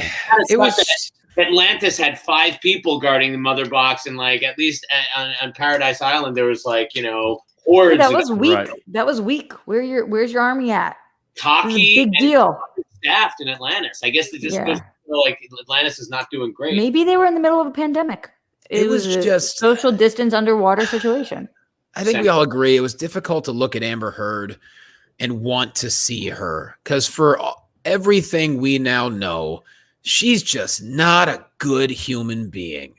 And so to watch her on that screen, I was like, did she have to show up? I don't know that I feel. I don't know if the I feel same that way either. as I don't know that I feel the same way you do I on think that. I'll say this. That's just me. probably. No, I think you're the allowed. two of them are a relationship disaster, and I think they both were. I think from what you hear, like it was this side. I was like, I just think the two of them together is probably one of those couples you see is like, why are they together? They choke each other, they slap each other, but then they're making out afterwards. Like we all know couples like that we've had. But she's been proven to be a liar. We know that much, I think. But wasn't anyway. he proven to? Like I don't. Like I don't know. They took him Definitely off him. of the Fantastic Beasts, obviously. So But I know. It's less about our personal opinions on who was right, and I've been following these cases like very closely, so I know how hard it is to even determine what happened. Right. It's less about that and more about I was thinking about it when I was watching her. The stuff, Right. Her Okay. personal life. Okay. Maybe Yeah. that's a better way of Okay. putting it. I Yeah, was yeah. thinking about it, so It I was drew you- like, it took you out I of wish I wasn't thinking about this right now. I wish I was thinking about just Justice League. And so I kind of for some reason when Ezra Miller popped on screen, not one time until the end did I think about what happened with that woman. And the second that Amber Heard popped on, I was like, well, my mind's not here and just kind of in the wandering place. Yeah. So that's Willem Dafoe was great though. always. Yeah. Okay. Okay. All right. What's Seems next, like we're Roxy? gonna move What's forward. next? What's going next? going back into the Streamlabs, streamlabs.com/Roxy Striar. Glenn Caesar says, hello, Roxy, Johnny, Adam, and Mike. Happy DC movie news reunion. Thanks for doing the show. This is really great, fun conversation. I love this movie. It's Yeah. my version of Justice League from now on. Cheers There you to a great 2021. Love you all. Hashtag DC movie news is awesome. Thanks, right. Glenn. You're the best. That's so sweet. This is my version of Justice League from now on, too, actually. So I feel you on that. J-rated R says, set aside from any pondering, I enjoyed the Zack Snyder cut. Too bad Warner Brothers will be changing cast. I really would have loved to have Henry Cavill's Superman have a live relationship with Gal Gadot's Wonder Woman character. What do you think?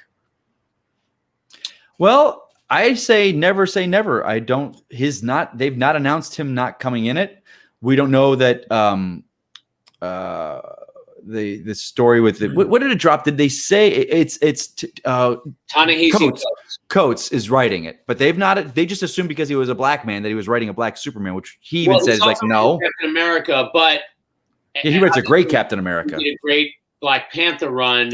Yeah, But I mean, I feel like I don't know that they would use Cavill again. I'm still still not convinced. I feel like they're going to do a different thing. I can't imagine that JJ and Ta-Nehisi are going to use somebody else's casting. That's my gut, but yeah, I don't know. I don't have any answers on that. It does look like the birthday boy himself has popped in. Ryan Nilsen says, he just says, OMG, so good. Happy birthday to you, Ryan. And thank you for letting us know that you liked it. We were waiting with bated breath to hear your thoughts on it. So thank you. If you want to join in, just click on that link if you have time and we'll throw you right in here, Ryan. A couple more things before we get to Superman himself. Danny MF says, everyone out there throwing away their old Justice League 2017 Blu-rays except for me because I never bought one. Smart Danny Moe in here says, Superman entering the fight with that not impressed line got me so fucking hype. This is the soups I love, and that flight theme still gives me chills. I also love the inclusion of Darkseid and the upgraded Steppenwolf. So menacing. So let's talk about Superman. Let's break down the Superman stuff. Okay, Adam, you do it. You jump right in. How are you feeling about Superman in Snyder Cut? I mean, Superman's the best. How do you not love Superman? I'm a kid from the 80s. Like, Superman was the first movie I can remember seeing in the theater. Like, I love the fact that I realized, like, oh my God, I'm like 3 hours into this movie and I haven't seen Superman yet. And it happened at just the right time. And then I realized it was starting to happen. And it wasn't, I guess, that different than the theatrical. I mean, basically the idea, it seemed cooler, slicker how they got there. But the fight afterwards was basically the same, right? I mean, was it very changed? Mike, was it different? Was it? Yeah, because remember, he doesn't go to help Flash take people out. Like, they put that whole scene of Superman carrying a whole building. Oh, right. No. I mean, when he fights the Justice League. Oh, no, that pretty much was shot. I guess it was Snyder's cut. That was I liked that the first time, and I liked it the second time. I liked it both times. No. Love or hate the film. When he could see him in the Speed Force. Love or hate that, in 2017, that was an awesome moment. And I think everyone agrees. I wish that they got somebody who could pull off the physique a little bit better. I mean, when he doesn't have the shirt on, you kind of see the flaws in his body and stuff. No, definitely. Were you thinking like around the lower left rib? Yeah. That's where still soft in the middle, but like he's also been dead, so he hasn't been working out, I guess, as much would be my one complaint about the sarcasm. Or Mike's face right now. I was like, what's going on here? What? No, it was like just that little soft part. It was like about 3 inches down. That fucking guy. It was great, and I get why you had to keep him out of most of the movie. I still was thinking about when I watched it, I was like, what would have been the right way to market it? Because it was this really difficult thing that we never got over, knowing that he was going to come back, but you wanted to suspend the disbelief of continuing the story. And everyone says, oh, they shouldn't have kept Superman out of the marketing. I think people will say that was not the reason why Justice League didn't do well the first time. No. But thinking about it now, I'm like, I wish they could have kept him out of the marketing. I mean, you should suspend your disbelief that it's a surprise. In this iteration, he came in over 2 hours through? Oh, he's 3. I think he comes in at the 3-minute mark. Or the 3 hour mark. I don't think so. I feel like it was like 2:30 or something. 2:40. No, it was close to 3 hours. It was close to 3 what I loved about this was the fact that, number one, what Snyder did in BVS, he tied the film together to starting the film off with his death, and the scream ripples and causes this, and then you realize why Steppenwolf, they never came to get the mother boxes before, because they were afraid of Superman. Yeah. And now he's gone. That, like, the fact that all these other worlds were afraid of him on our planet, and now he's gone, that's why they're there. It gave a reason for that. And like the stuff with him in the house was just awesome. Like him with Lois at the house was just great. Like, it was really that was. I saw someone in the chat ask, like, when did you tear up? I was like, that was it. When they started his Man of Steel theme, and I'm like, oh God, here we go.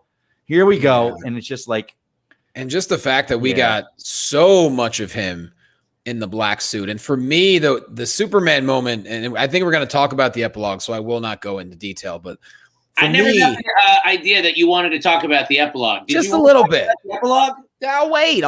I don't think I saw that part, so maybe we should save that for a different episode. Look, I'll wait.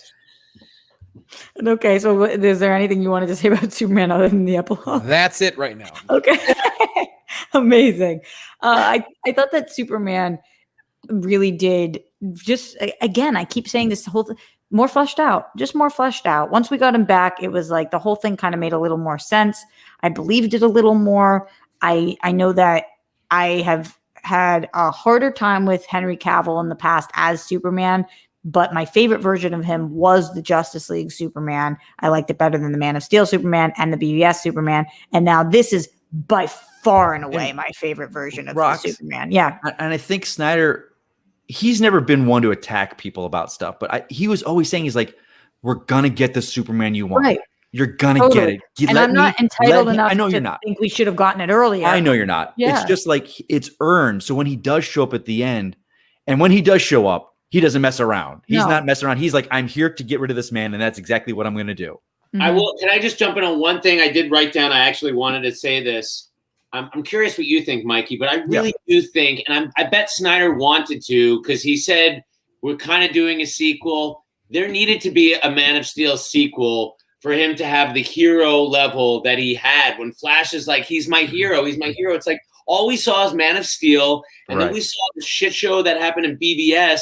And then he's killed. We were missing one big chapter of that story. You wanted a Man of Steel right after, a Man of Steel 2 right after Man of Steel. Like, because it would have fit there. It absolutely would have fit there. I think it would have fit. And I think it just would have given him the, you know, again, like to compare it to like the Captain America Mjolnir moment. Like you only get that by earning that with many films. Yeah, and you're right. And they were taking advantage of the fact that we already have so much appreciation for this character that's such a part of our culture. Right. When Flash said in the movie tonight that I saw, like, he was my hero, it's like, I wish there was some more examples I get you. Destroying the city and all this. I 100% get that. Yeah, I'm like, and it's funny because I was reading some stuff about Snyder that he said over the past couple of days, because he told, like, originally they shot the suit red and blue, but they shot it in a way with the visual people. He's like, you guys are going to want it black. Let me make it black. And the studio's like, nah, do the red and blue. So he shot it red and blue on set, but they were able to make it black. But then he teased when he came back for his 4-hour cut of doing the mullet and the beard. Oh, did he? Yeah, but then he goes, well, you know what happened the last time they tried something like that. So, because like with hair. So he's like, okay, yeah. He kind of made fun of it. He's like, yeah, you know what happens when you try with hair. So he's like, nah, I'm not doing that. So he toyed with the mullet and the beard. We've touched upon our heroes. I do want to get to our villains. Before we do that, though, a couple of streamlabs.com/Roxy Striar. Big Mo says, if I had to give any negatives, some of the dialogue wasn't that good to me, and I wish they didn't show that Joker scene in the trailer. Would have been a great surprise. Whether you like Leto's Joker or not, it would have been awesome. Yeah, fair point. Cinema Goria says, oh, go ahead. No, if they were going to do that, they should have never even announced he was in it. Mm-hmm. You know what I'm saying? But totally agree. They announced the casting of like he's coming back. So, Yeah. Each their own. Cinema Goria says, when Barry Allen talks to his dad saying his false imprisonment is what makes him want to study and fight for justice, I felt that. Yeah, it was a great scene. Flugen Debs says, the odd thing is that if Warner Brothers was looking for a substantive course correction with the misstep made in both Man of Steel and BVS, this film has them. More character development, subtle lightening of tone, and a sensible plot. Well, I think that they greenlit this finally, so they probably agree with that in some sense. JB in here says, in the Streamlabs says, is it me or did Ben look really skinny at the end? I'm thinking that was a reshoot from last fall. He looks healthy, but that BVS Batman bod is gone. Yeah, like we talked about that. Like, I think he looked great. Like, you could tell that was a reshoot after his, the things he's been up and down. Like, because you do see, and now that's one thing that's glaring in Justice League, the 2017. Even in the middle of scenes, he changes his look, like adding weight, adding like his face. He looks puffy. He looks really puffy in the mask sometimes, and that's. But in this film and that last scene, especially, I thought he looked great. I agree with that, Adam. It does stand out sometimes, and more so watching it this time than ever before. William Powell says, Snyder fans, let go of the big screen, embrace HBO Max. That's the future. That's where we'll continue. Killer was hired because of his streaming cred. Right. I mean, either do or don't. Because again, my loves to each their own. Wait, is Kilar the guy that decided to that was the proponent for everything going to. I think this is a new edition that he came on to handle their streaming stuff. I could be wrong. He's just all Warner Media stuff, I think, right? Isn't it? I don't know. There was somebody new that was the one that like pushed the idea to release all the theatrical stuff on HBO Max this year. And it could be him, yeah. Maybe it was. Pissed off a lot of people. Yeah, you're not kidding. Speaking of pissing off a lot of people, released so far has been like mediocre at best. It was a good plan. Wow. Like a lot of that was a great good plan. Segue. Did you guys hear it? I loved it. I loved it. I was speaking of pissing off people. Oh. You know, Steppenwolf. Am I right? Are you right? Let's talk about our villains in general in this. The villains and the mother boxes. Let's talk about it all, kind of. Mikey, you're getting a big head nod. I think that a lot of people are talking about how this is the most improved part of the entire movie. Like, how are you feeling? Steppenwolf, like, number one, the design. Like, how did you change? Like, why would you even change the design between what he did and Whedon? Like, I don't understand. Like, what do you think happened there? I don't know. I don't know where they don't just keep it what it was. And maybe they weren't that far along in the design of it. Maybe it was just kind of like a motion capture and they just decided Whedon's like, no, that's not my design. I'm designing this. Mm-hmm. Yeah, but it's infinitely better. You feel him. He's a menace. He's not. He's otherworldly. The arrows going into like him. he's an otherworldly. He's terrifying. But you also feel. I don't want to say you feel for him, but you understand where he is. He's like he wants to go home. He's like I don't want to be like. He's trying to impress, prove himself to Darkseid, and he's like in Desaad. Disappointed him. Desaad was awesome, and the way he appeared like that with that fire, and he's like just creepy as hell. Like I love Desaad, but you felt like he had purpose. There was a reason for this, and he's not talking like mother's calling to me in the boxes, and then like to know that they chose Russia for a reason because of the toxic of the airs. Like that's why they set the base there was because of the toxicity. Like there was a reason to be in there. Like it just made sense and he had a purpose. Yeah. And just the fact that we got to see Darkseid. I mean, one of my favorite moments in the film was when Wonder Woman sees the inscriptions or of the invasion. And then she sees it zooms in on Darkseid. You're like, oh, damn. And then also the other scene where, Steppenwolf goes back to see Darkseid and essentially Darkseid just strips him down physically and emotionally. I mean, just two great scenes. Yeah. Adam, what about you? Thoughts on the villains?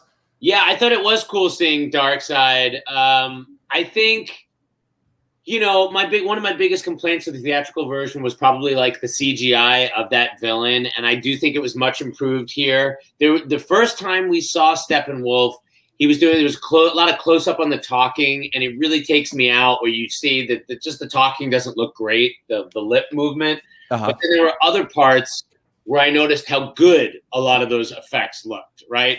But I would still say overall, probably the weakest element for me, because we've seen, I think Thanos is so well realized, it's really hard to see a lower budgeted version of like Darkseid and compare. Like it just doesn't look like he's as much. Listen, this is all understood. The fact that they put this movie together and put the money into it that they did is impressive. I'm just saying you can't not compare one to the other. I think. Go ahead. No, go ahead. No, I don't agree with that. Just because Brolin was mocap to do his face, like they made it. You see Brolin in Thanos. You don't see Kieran Hines in Steppenwolf at all. I think it looks good though. I think when you hear I'm just saying like the mouth working, like it looks good when you do that. So maybe you should see some Kieran Hines in it. I don't know. That works for me. When you have a character like that you want to invest in and believe is really there, I think that extra layer of realism is helpful. I was glad to see Darkseid, really glad to see Darkseid, but I think that Steppenwolf looked much better than Darkseid looked. I think that they figured out his look much more. Why are you guys looking at me like that? I think because the scenes with Darkseid were all almost CGI. Yeah. So it is a different thing. Whereas Steppenwolf is interacting with the humans in a but that's how villains are done now. Or different villains. I get it. Different. Like I don't have to example, compare those two. I'm just saying of the two, when I'm talking about the villains, I'm like, I loved the way Steppenwolf looked. Yeah. I thought he looked badass. It was awesome. Yeah, I didn't have problems with the Who is the lightning god in the scene that when Diana's recounting Zeus? That's Zeus, right? Yeah. So, but Zeus is very much a CGI human, right? Like that's not I think that's a real actor.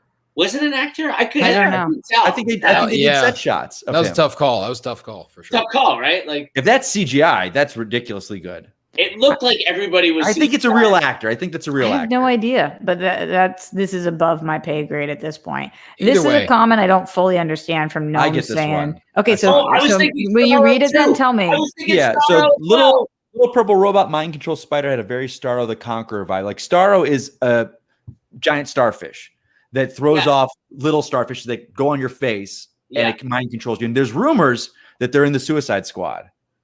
That's the villain in Suicide Squad. So it did. That was awesome. When the little thing was crawling up on Steppenwolf, like getting back to him afterwards. That was dope. To that Streamlab there, that I thought that too. I was like, oh, are they doing Starro like this? But then I realized like, oh no, they're in the Suicide Squad. So it was just their way of doing it, which was great. Moving to the mother boxes a little bit because we didn't touch upon that much. Did you guys? To me, this was one of the biggest differences between the two movies. It never in the first one did the mother boxes make sense, work, even like were fully realized. They weren't even. We didn't know what they were. They didn't know what. Were No power. idea. We're like, what does power mean? How much weight did that bring to this movie for you guys? Am I the only one who was just like the mother boxes? It's about the mother boxes. It made them feel like the ticking clock. Like, oh, he's got one. Oh no, he's getting another one because they were steps. Like it was used to terraform the planet. Then it was used for the atmosphere of the planet, and then it was the third. More. Here's where we're at, and this is where we knew gotta it go. was that ticking clock was added to it. Even though it's 4 hours, you're like, oh god, he got one. He's getting another one. He just needs one more. And Darkseid then starts realizing, like early on, decides like, okay, get the mother boxes. But then when he gets 2, he's like, okay, maybe you are doing something right. And when he gets 3, it's like, and then when he finds the anti-life equation, that just adds the fact the whole nother level to it. Yeah, and then right from the gun, the opening moments of the film, you see the mother box in Victor Stone's closet. You're like, oh, okay, this is gonna be something. I love that part. Yeah, absolutely. Adam, what about you, mother box fan? Yeah, I think the whole MacGuffin thing was more fleshed out, and I think in the theatrical cut, they were like, all right, we get it. Like we all know that their whole thing with the theatrical cut was to get to 2 hours. Mm-hmm. Yeah, we've all heard about that ad nauseum. So, that was what their goal was. But you got to realize, like, for people to care about this weird, dumb fantasy stuff, you gotta stretch it out and make us care about. Like, you gotta tell us the story so we can at least have plausible deniability, right? Like, so more mythology is better. Okay, I get it. All right, now I see how powerful these things are.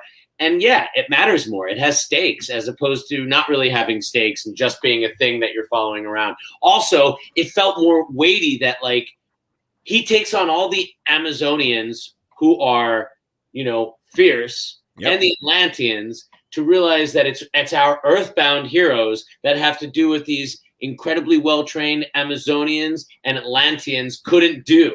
And that sets up. Yeah. And then the weight of that for Wonder Woman when he's like, I took them all, they're all gone. But then he tells her, you're like your sisters, but stronger. Yeah. That all just worked so well for me. Yeah. So that was, go ahead. It was just a great moment at the end where they lop off Steppenwolf's head, and the heroes are standing there, Wonder Woman. And they're standing there basically, don't come here. There's nothing here for you but death. And then Steppenwolf's he decides he failed you. I told you what. He's like, you are right. Now we're going to do it this way. And it's just like, oh man. Yeah. Completely agree. It was a joke, by the way, Mikey. I did watch the movie, I swear. I know. So we did kind of compare throughout this version to the previous version, but any final comparisons you guys wanted to make comparing this new and improved version to the original movie that we saw? Anything that you felt like was not improved or that was improved? I was surprised that the scene, and one of my favorite scenes from the 2017 was at the end with Bruce, Alfred, and Diana coming into Wayne Manor, like 6 chairs with room for more. I thought that was a Whedon thing. So to see it in this film, I was like, oh, that was him. And you didn't prefer that? No, I did like it. I loved it. But watching it and going into this is like, that just felt Whedon-y, like setting up a bigger team. It just felt Whedon-y, and to know that was Snyder, and then Bruce and Clark at the farm buying the farm. I thought that was a Whedon thing too. And they were both Snyder. So there we go.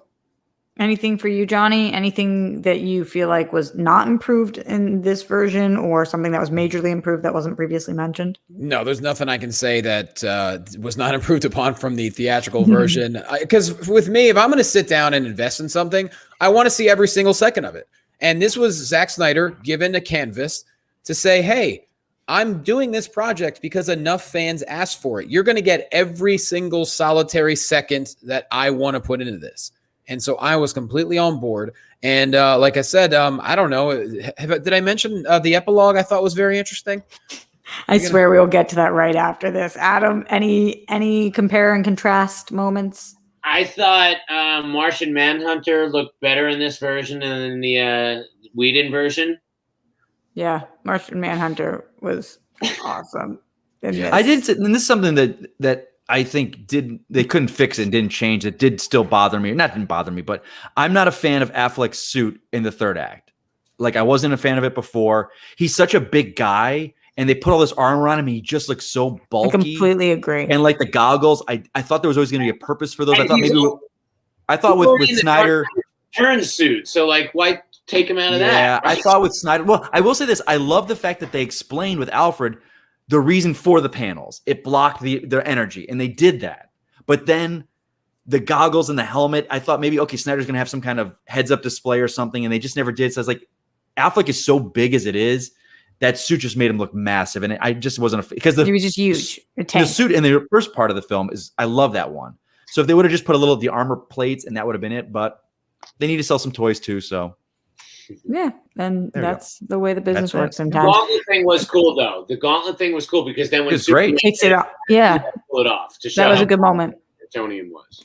Agreed. Let's get to a couple super chats and Streamlabs, and then we will talk about our favorite moments, which I swear to God will include the epilogue, Johnny. Johnny's just here for the epilogue, people. He's here for the epilogue. I'm the epilogue guy. Daniel Drew says, LOL, Zach said this in the watch along chat. What Russian family? Winky face. Also said Barry has tried the time reversal before, but that's for another time. Interesting. Yeah. In the Streamlabs, our man Sky Patterson, streamlabs.com/Roxy Striar says, yes, J.J. Abrams will be doing a new Superman, might be connected to Matt Reeves' Batverse or connected to Zack Snyder's Justice League. Supergirl might include Henry Cavill's Supes and Brainiac. Batgirl will be adaptation of Batman Beyond and Batgirl Year One. I told you, stay tuned. Okay. All right. Thanks, Take Scott. his word for it. Leonard Kim in the Streamlabs says, out of curiosity, do you all think that a 4-hour movie was the right call? Would you have preferred a longer series? I'd love to hear your thoughts. We actually were briefly talking about this before we went live, but we decided to save it for the show. I know, Adam, you had some thoughts on this. Yeah, I thought that because it is kind of like a slow, kind of gradual beginning, it feels more epic to me like that. I feel like it would have been a start-stop.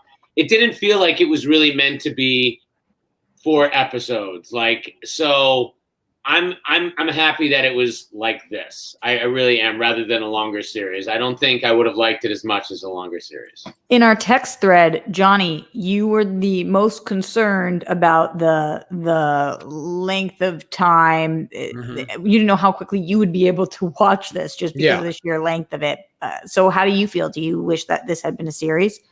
Actually, no. Now, if it wasn't for this broadcast that we all decided we were doing tonight, it probably would have taken me 3 weeks to get through the 4 hours. Not because I wasn't excited. That's just the life that I live. If I don't fill my day up with too many things to do, then I get nervous. And so the fact that we set this broadcast, I was like, cool, I'm going to make sure I treat myself and have a little glass of whiskey and some water, and I'm going to enjoy this. And I did. So I'm actually glad it was a 4-hour film because you can kind of pick and choose when you want, to take a pause if you have to. Whereas it said, let's say it was 6 episodes over the course of 6 weeks. Well, sometimes, life gets busy and kind of get lost a little bit. Mikey? I'm fine with it. I loved it. I loved the way it did. And I'll say this too, something different. Like, what was going to be weird for me was the aspect ratio. I was like, this was a very interesting choice. It's his film, and he was putting it all out there. That said, I got used to it within a couple minutes. But also, you're not missing anything if they would have done widescreen. this format would have cropped it down this way more. They would have just put the bars at the top and the bottom. And Adam Halavic, friend of all of ours, and you could find him on Twitter. He gives a great breakdown of the aspect ratio because that's his thing. He loves the technical stuff of film. So he showed 2 shots from the theatrical and the Zack Snyder's of a same scene. You actually you get more with this 4-to-3 ratio. It's just we're not used to it. We're just not used to it. I didn't feel like I was missing anything. I just don't. But people are looking. Prefer it. Yeah. It wasn't Would my I like preference. the other way? Sure. Yeah. It didn't add anything to me. The aspect ratio, but I wanted to see exactly what he wanted to see. I, unlike you guys, though, think that I wish that this had been a series. Again, I wanted Snyder to release exactly what he wanted to release. So if he didn't want it as a series, I don't want it as a series. But I'm such a TV fan first. You guys know TV is my bread and butter. Yeah, and I still, especially during times like this where I am so isolated from any of my friends and any of my family, and I'm just by myself all day, every day. I love water cooler talk. I love once a week and appointment viewing and going once a week. And then the calls after this, like it was so exciting to hear from Mikey after this. This is what I was thinking. And this is what I thought about this. It's so exciting in our group text. Like all of those things it's so exciting. My friends from home who don't usually talk to me about other things, but know that I'm the nerd girl, they're texting me about this. I kind of wanted 4 weeks of that. And so I feel like because it was 4 hours, I don't know exactly how it would have been broken up, but it was already in those 7 parts or the 6 in the epilogue. They would have just done chapters. Yeah, they could have done chapters, and it just would have been during quarantine. It would have been so exciting for me to once a week be able to talk about this. So for no other reason other than my personal preference of like how I like to view things when I'm at home, it just would have been really fun. True. Okay, fair enough. Thanks, that friends. last hour would have been weird though. I think that we can just jump over that and just talk about that last epilogue part. Yeah. Poor Johnny. It was a movie, and we saw it as a movie. Okay, Johnny, take it away. The epilogue happened. We're talking about our favorite parts of this movie at this point. And so I am getting the sense, and correct me if I'm wrong, that you did, in fact, enjoy the epilogue. If I may say, I did indeed enjoy the epilogue, Roxy. Thank you very much for offering me a chance to talk about it. I will keep this very quick because I know you guys all have thoughts. But just, oh my God, there were moments in the epilogue that I'll be honest, after seeing the film, I went to YouTube and I was like, yo, there's got to be things that I don't understand. There's got to be things that are way deeper than I even noticed during the film. And there were. I mean, just the fact that the scene when Superman is cradling the charred remains of, I guess, Lois Lane. Who knows? Lois. Yeah, and then Darkseid puts his hand on his shoulder, and all of a sudden you see this really weird, disturbing, kind of like a, I don't want to say resolve, but almost like, like something wasn't there. And then it was in the Batcave, because in the back corner, you see Robin's suit. So there was just so much there. And then let's talk about the Joker scene. I mean, the dialogue they had back and forth was so much more than I expected.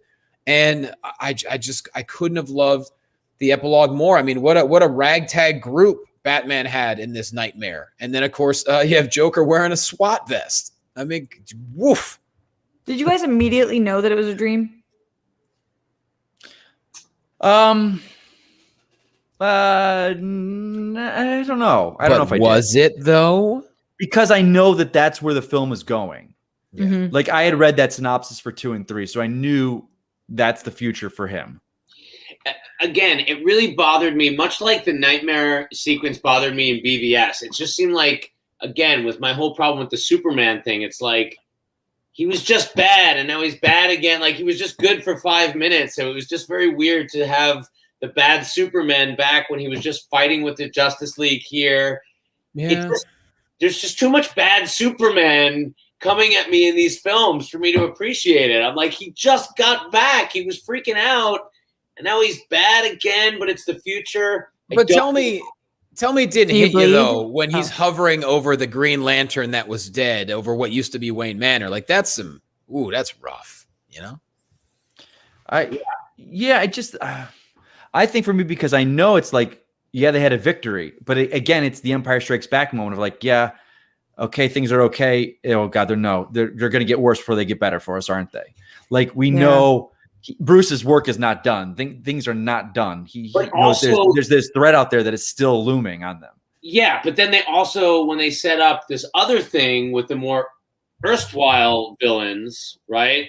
Like the Earthbound people, like Luthor and Deathstroke, and this Right. whole like I felt like I'm going in two directions, and I don't know what am I supposed to be thinking right now? Am I worrying about the dark side and Superman going bad and Lois like being killed? There's just a lot of questions, which I guess is a good thing.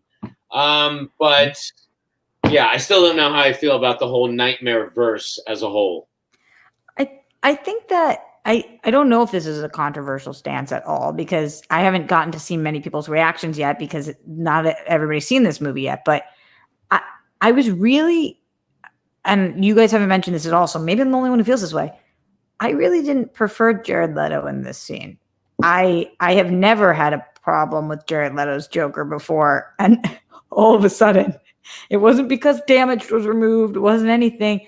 The way he spoke, I was like, I don't really like what he's doing here. I don't like this actor's choices, and that was kind of jarring for me.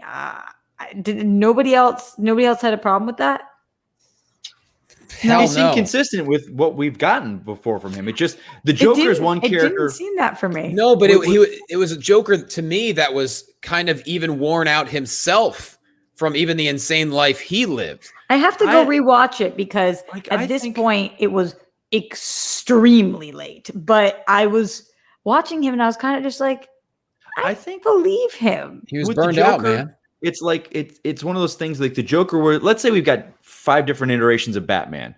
Michael Keaton, Christian Bale, Affleck, Pattinson. Mm-hmm. The Joker as a character goes through those individual changes personality-wise with one person. Like the Joker, every time he shows up in the comics or whatever, a lot of times true. He's so different. He's like, oh, now his face is ripped off and he's wearing his own face as a mask, and it's all these different versions. You so know, that's very true. I think he's just so nuts. He's like, we don't know which Joker we get. This is Joker. Then he's like, dude, you and I have been doing this dance for decades. And guess what? Here we are. I'm like, oh yeah, I killed your Robin. And he's like, oh yeah, well, Harley Quinn died in my arms, and I will fucking kill you because I promised her. I swear, I fucking loved it. That is Batman at his rope, at his end. He's like, I know what we need to do. We're going to do this. We're going to save the world. We're going to get back what we need to. But dude, if I'm going to do this deal with you and you fuck me over, you're fucking dead. Like, and he gave up killing probably. And he's like, I'm a different man, but with you, I'll make an exception. There were so many endings to this film. I did feel to me like that didn't bother me. No, I didn't say it bothered me either. Okay. I was about to say something completely opposite about that, but thank you, Mikey. There were so many endings to this film, and that's why it felt kind of like a TV series to me, because we were wrapping out a lot of stories, which I really, really enjoyed. So it didn't bother me that I didn't love this particular ending, because I loved prior to this, and I especially loved the Martian Manhunter Batfleck scene. I loved that ending, and even the last moment of For Autumn, just all of it wrapped in one. It just, the way that it ended, I was fine with it all. I was just really glad that this wasn't the last thing we saw. And it's because I'm sorry. Oh, go ahead, Mike. That's why this film also, like, it's a lot of people, it reminds me of Lord of the Rings. The end of Return of the King has like 9 endings. A lot of endings. Yeah, no, I don't ever dislike. I'm not mad at a 9 ending. No, I get it. And I like I love a lot of endings. Like you said, Roxy, but this is what happens when you say things like, it doesn't bother me. Everybody posts things like, Roxy was pissed about all the endings. It was so nice that I liked that there was a ton of endings. This one was not my favorite. Right. But it ended with the Manhunter, which was a good one, because which was amazing. It tied back to Man of Steel, because a lot of people are saying, well, why hasn't Manhunter, why wasn't he helping them? Why didn't he show up? And because we don't know what happened on Mars. Most likely he was like Krypton and his planet was wiped out, by genocide or whatever. And it goes back to Clark's father, like, they will join you in the sun. Well, there's Martian Manhunter in the sun rising up, like, I have to join you guys. I cannot stand by anymore. Like, it adds so much depth to what happened in Man of Steel, because now here's Bruce bringing these people together. Here's a man that's hiding for decades on our planet. We don't know how long, but maybe decades. It was interesting though, like you said it on 2 different weird cliffhangers. I do brush up against that a little bit. Like, you set up this thing like the classic, all right, Batman's identity is Bruce Wayne. Here's Martian Manhunter. I love that. World. I'm like, where am I going here? Is this happening? Is it not happening? I did brush up against it. Like, I get the Martian Manhunter ending. I get obviously the Lex Luthor ending. But Adam, do you think that the reason for that is because he knows he's not going to get the shot to play any of these out? So he's just kind of saying, like, here are all the different possible ways. Here's the kitchen sink. This is it. That's it. He got the kitchen sink in there. He's like, you're letting me do it? Okay, here we go. I'm putting it all out there for you guys. Yeah. I just don't know how you get from this movie to the nightmare world. And I guess I want to know that. Maybe that's the question you're supposed to be asking, but the fact that we're not going to get it, it just kind of that's for Justice League too. Satisfied. First Ryan, off, come on in, by the way. Ryan, come on in. I see our man in here. So we can Ryan Nilsen, the birthday boy himself. Hi, honey. There he is. Happy birthday, buddy. Thank you. Man of Steel music. Look, he's having a party here. Look at him. What's going on? We were just about to celebrate your handsome headshot when your comments pop up. This might have Johnny's wrong handle on it now, but it has Ryan's right one. So just remember that Johnny's handle is the other one. Jesus. Oh shoot! Did I mess everything up? Am I too early? You're way too late. You're too early. Good reference. I am fresh, you guys. I haven't even heard anyone's thoughts. I'm fresh off of finishing it. I popped in for like 2 seconds. I had to say goodbye to some company. So we have been going for half of the length of the movie at this point. So we are on our rounding out of this, but we are talking about our favorite moments and then some of the moments that we not necessarily our favorite. So just in general, we want to hear from you. Overall thoughts, favorite things. Oh my gosh. Well, thank you so much for letting me pop in. Sorry to derail. This is like an honor. I love the reunion. I miss you guys so much, but hopefully I'll see you in person soon. Mwah.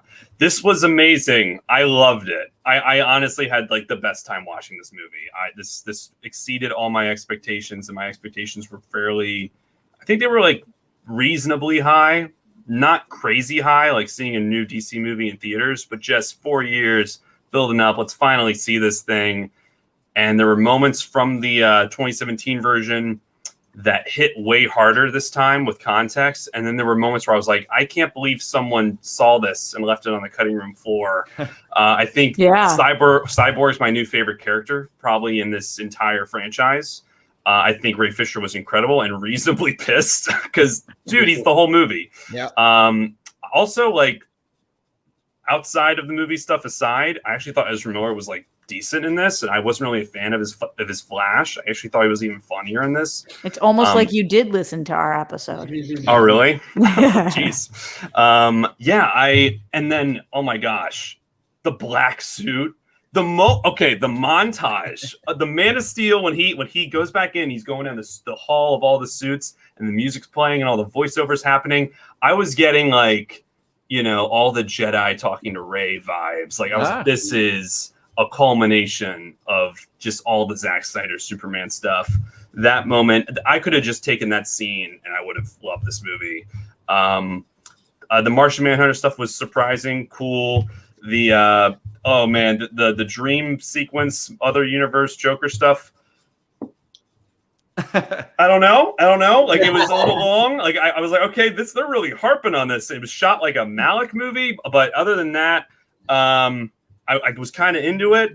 Also, he had a kind of a crazy haircut. Slade, or what's his name? I forget his name. Slade. Yeah, but man, there were just like a lot of great moments. The music was fire. The music was so good. The music was excellent. And just like there were just a lot of great moments throughout. Like a lot of great moments between like Aquaman and Wonder Woman, or Flash, and just Cyborg in general. Like the whole scene where you find out like what the accident with Cyborg, and just him kind of hit the arc with his father, and the sacrifice. Like oh my gosh, I was just like really blown away at how emotionally wrapped up I got in this movie. This movie, on a meta level, I felt like a mother box came in, and yes, there was a lot of smoke and things left on the cutting room floor, but guess what? It could change it and maybe even bring an amazing movie back to life. And that's kind of my overall thought. I love that. What a great line you reminded me of that turned smoke back into a house. That's Roxy, when you were talking about the mother boxes before, that's what I remembered to say. Like, that summed it all up. That made sense. It did make sense. Well, you remembered by the end of the episode, so that's all that matters. A couple things going on in here. Joker's Movie Network says, I found it interesting that we went from Deathstroke with Lex going after Batman to Deathstroke teaming up with Batman in the dream sequence. Once It again, just that shows goes how far the heroes have gone. They're at their kind of end. It's them. It's the people of Earth against Apocalypse or not Apocalypse. From the Apocalyptian, I guess you would say, the Apocalyptian people. Yeah. So it's you gotta your enemy of your enemy, your friend. And also it goes back cool. to Zack Snyder being able to give us everything he wanted to. So hey, enjoy it. Any other moments that really stood out for us as some of our favorite moments that we haven't yet touched upon? Anything that you're like, I would be remiss to not say this moment. Aquaman, trident through the chest. Yeah. Yes. Word. I'm into it. The big smile you have while saying that is incredible. Because at the end you're like, oh, because the Flash just had his crazy moment, and then Aquaman just got to stick a fork in it. Literally, he just got to Yeah, absolutely. Any moments that you guys that we haven't touched upon that you didn't necessarily like, or things about this you didn't like? I know I mentioned the slow-mo. I think that it was just a lot of that. I could have done with 50% less slow-mo. So just dialing back the slow-mo. Sure. Not that I didn't like, but I think we were really talking about it. But Lois was a completely different character. Yeah, we didn't mention her, and I completely agree. Lois is a character that I've struggled with forever. And this was such a better version of her. It's unbelievable. Her scene with Martha, even though we find out it's not Martha, that's the scene that got me. And they do the Man of Steel little theme came in there, and how Lois Lane, who is Pulitzer Prize winning reporter, she's not doing her job. She's not reporting anymore. She's gave up on that, because he's gone. But her bringing the coffees every day and making that her life. Oh, the gosh, that was. And really it made sense touching. why when he comes back, she's there. Yeah, Lois. She really got that was great character. Johnny, anything for you that you wished hadn't been in there, or something that you weren't necessarily fond of?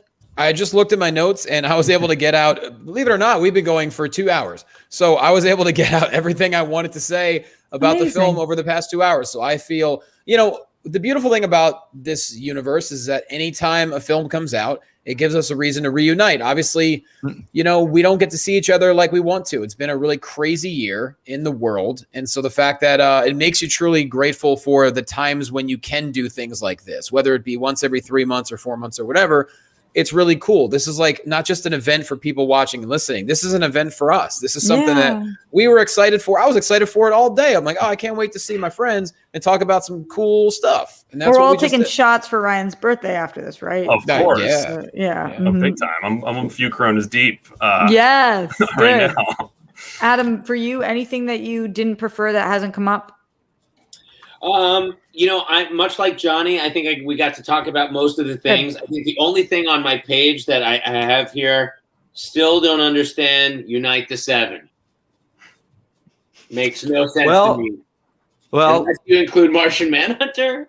Well, originally Snyder had said this, and when he came back for his Snyder cut, instead of Martian Manhunter, it was going to be Green Lantern appearing. And WB goes, "We're giving you a lot. We've got plans for him. Please don't use him." So that was supposed to be Lantern. Right. So could you guys understand Darkseid a lot most of the time? Did you talk about that? Sure. I got some Bane Dark Knight Rises. Oh, really? No, I got him. Or not Darkseid, Steppenwolf, I meant. Steppenwolf. No. Oh, no, I got him. A few times there was a lot of people voice modulated between Darkseid, Steppenwolf, and Batman. There's a lot of vocal modulation happening. Yeah. And actually, the one thing I do like about Nightmare Batman is that his voice isn't modulated. I don't like the voice modulated Batman. Sure. Couple more super chats and Streamlabs, and then let's GTFO so we can carry on with Ryan's birthday celebrations. Daniel Drew says, from the watch along regarding the nightmare sequence, Zack Snyder, it wasn't necessarily the events of the future, but it's not also not. Try to memorize that line. Okay. Thank you, Zach. Guys, I want to say that this would normally tie into Flashpoint somehow. It feels like that's the movie that this should deal with, but I don't think that's going to happen. What? Real quick. So you got another super chat, Roxy? I got there's something a couple more things. Jonathan Donsel says, I love this movie way better than 2017. Love Batman. I think you and everybody else in here loves this movie better. Sky, again in the Streamlabs, streamlabs.com/Roxy Striar says, so with TSS in August 2021, Batverse in March 2022, Black Adam versus Hawkman in summer 2022, Flash in November 2022, AQM 2, Aquaman 2 in December 2022, Shazam 2 in June 2023, Wonder Woman 3, Green Lantern, Sirens, Batgirl, Supergirl, Static, and New Gods, JSA. And what are excited for in 5 years? Oh my God. Maybe what are you guys most excited for? That is loaded for the end of the show. A lot. Good Lord. All of that. More of this. All of it. I mean, Yeah. what do you want us to say? I mean, don't know. I'm excited for Suicide Squad and Batman, the ones that are right in front of my face right now. Like, that's what I'm very, very excited about. I will get excited about that Peacemaker show after I see Suicide Squad. I love Superman. I want to see somebody do a great take of Superman, getting Abrams and Ta-Nehisi Coates. Like, I want to see what that's going to be. Are you watching the show? Lois? Yeah. I am. I watched 3 episodes in a row the other night. I actually really like that show, and I'm hoping it doesn't do what every effing CW show does. Well, start off great and then start to really, really suck. I think that you can keep hoping. We'll see what happens there. Jeff Aaron says, missed first hour finishing film. Never saw theatrical release. I laughed. I cried. It was awesome. He was a virgin. Wow, Jeff, that's great. crazy. Pure. He's He pure. was holding out. He was holding Did out. you guys cry? I cried. Twice. Yeah. No. Okay. I tear easy though. I'm starting to too. This last year, you guys this are easy targets. This last year is hard to me. I did not cry, but I came close. Mikey, what was it that you wanted to close the show out on? All right. So people have been asking me, do I think Snyder hashtag restore the Snyderverse, hashtag this, hashtag that? What do you think? I think this is going to be a massive hit for HBO. I think this is one of the only things people have talked about for an entire year in the world of film and comic book stuff. I think, and now that they do know there is an idea of where it could go for 2 and 3, there might be talks of a HBO, not theatrical, don't go theatrical, HBO continuing what we've got with this for streaming. Because think about it. HBO is a streaming service, doesn't really have that much to offer. For the next year, they've got day-and-day release for film and this and that. But when theaters open come fall, are they going to keep to that with Matrix and Dune? Or are they going to go, no, theaters are open, we're not doing that anymore? But they don't have ongoing content, HBO Max, that we know of, per se. They've got Green Lantern in the pike. They've got the Batman GCPD spinoff in the pike. This would be another thing that could stretch that out. I'm not saying never. He's even said, he's like, the talks are on, if they come to me with that, we'll talk about it. Is the expression in the pike or pipe? It's usually in the pipe. Pipeline. Yes. But Pipeline. that's okay. You know what? I don't Hey, know. You sure about that? Down the Down pike. is an expression. Down the pike. Down yeah, the yeah. pike. You In said the something pike. so great and poignant. And I then create leave my it to own me stuff, to- Roxy. I Yeah, create my you know own what? stuff. There's a lot of things in the pike and down the pipe. We're good. Yeah. Down the pipe. One Down of us the is pipe? getting no down the pike. Mhm. Oh, Yeah. Roxy, there we go again. Come on now. I just couldn't Come help on it. now. I know what you're Come on doing. now. I know what you're doing. We're coming in for a landing. I think, Strip. never say never. Never say never. I say that.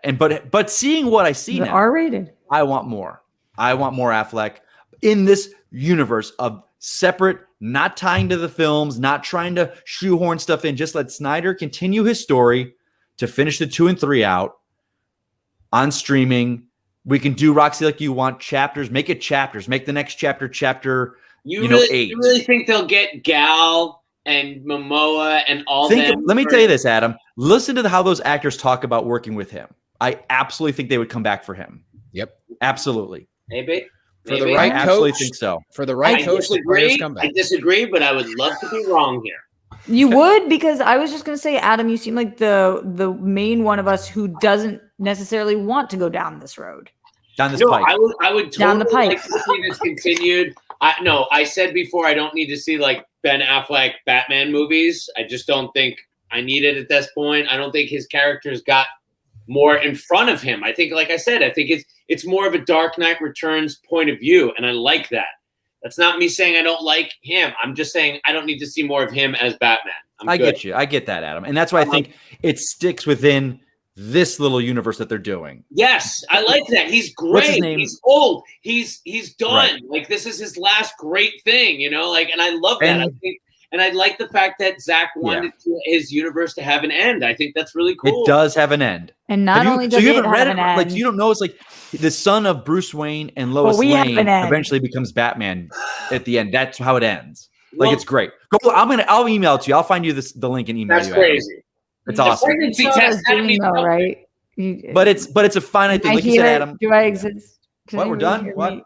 That was the end, and you said hashtag down the pike. You're saying hashtag down the pike. Shout out to the scientist that was named Ryan, who they were like, Ryan, your name's Ryan. Like the whole movie, every time he came on screen, and he got the keys to that lab at the end. Yeah. Mm-hmm. Don't tell anybody that. They'll remember that for their inner geekdom matches. All right, we are getting out of here because we've been here for 2 hours and 15 minutes. That might be a record for DC movie. Oh, it is. It is for sure. It's a 4-hour film. We should be allowed it. Thank you. I don't know why I said thank you. You're welcome. Yes, and Johnny, talk to the people. In the meantime, until we get our next film or big DC announcement, we are back. Where can everybody keep up with you? I know that this down below is not where. I'll put up your brand. Oh, that's fine. Just want to say it's great not only to hang out with you guys, but everyone in the live chat, everyone listening right now. We truly appreciate it. We truly thank you. We hope you enjoyed the Snyder Cut as much as we did. As far as myself, I'm real simple across social media platforms. JQUASTO, Jquasto on Twitter, Instagram, and TikTok. I post a lot of old stand-up clips just for fun, and I do have a really big project coming up at some point this year that I can't say what it is. But if you follow me, I'll make sure to let you know what it is. Very excited for it. So thank you guys. It's been truly special. Mikey Christmas, what about you? I got some stuff going on. Every Wednesday, 9 a.m., you see myself, Christian Harloff, and Steph Sabraw doing Sith Council over on SEN. I've also rejoining the Geek Buddies. If you watch their show at geekbuddies.com or at Geek Buddies on Twitter, I'm joining them for their Falcon and the Winter Soldier reviews every Friday. I'm also joining them on Sunday live for their Justice League review. And tomorrow on the Inner Geekdom show with Winston Marshall here on SEN, I'll be joining a few other panelists for another Justice League breakdown. And then we've got Christian Harloff and I, the head man of SEN himself. Our spoiler review is live right now on the network. Nice. So that's right. I mean, lots of stuff going on this week. Adam, talk to us. How do we get your dogs in our mouths? Oh, you'll go to any doghouse anywhere in the country, and you can put my dogs in your mouth. I want to thank everyone here. I haven't been able to do shows like this because I've been so busy with doghouse and restaurants and everything.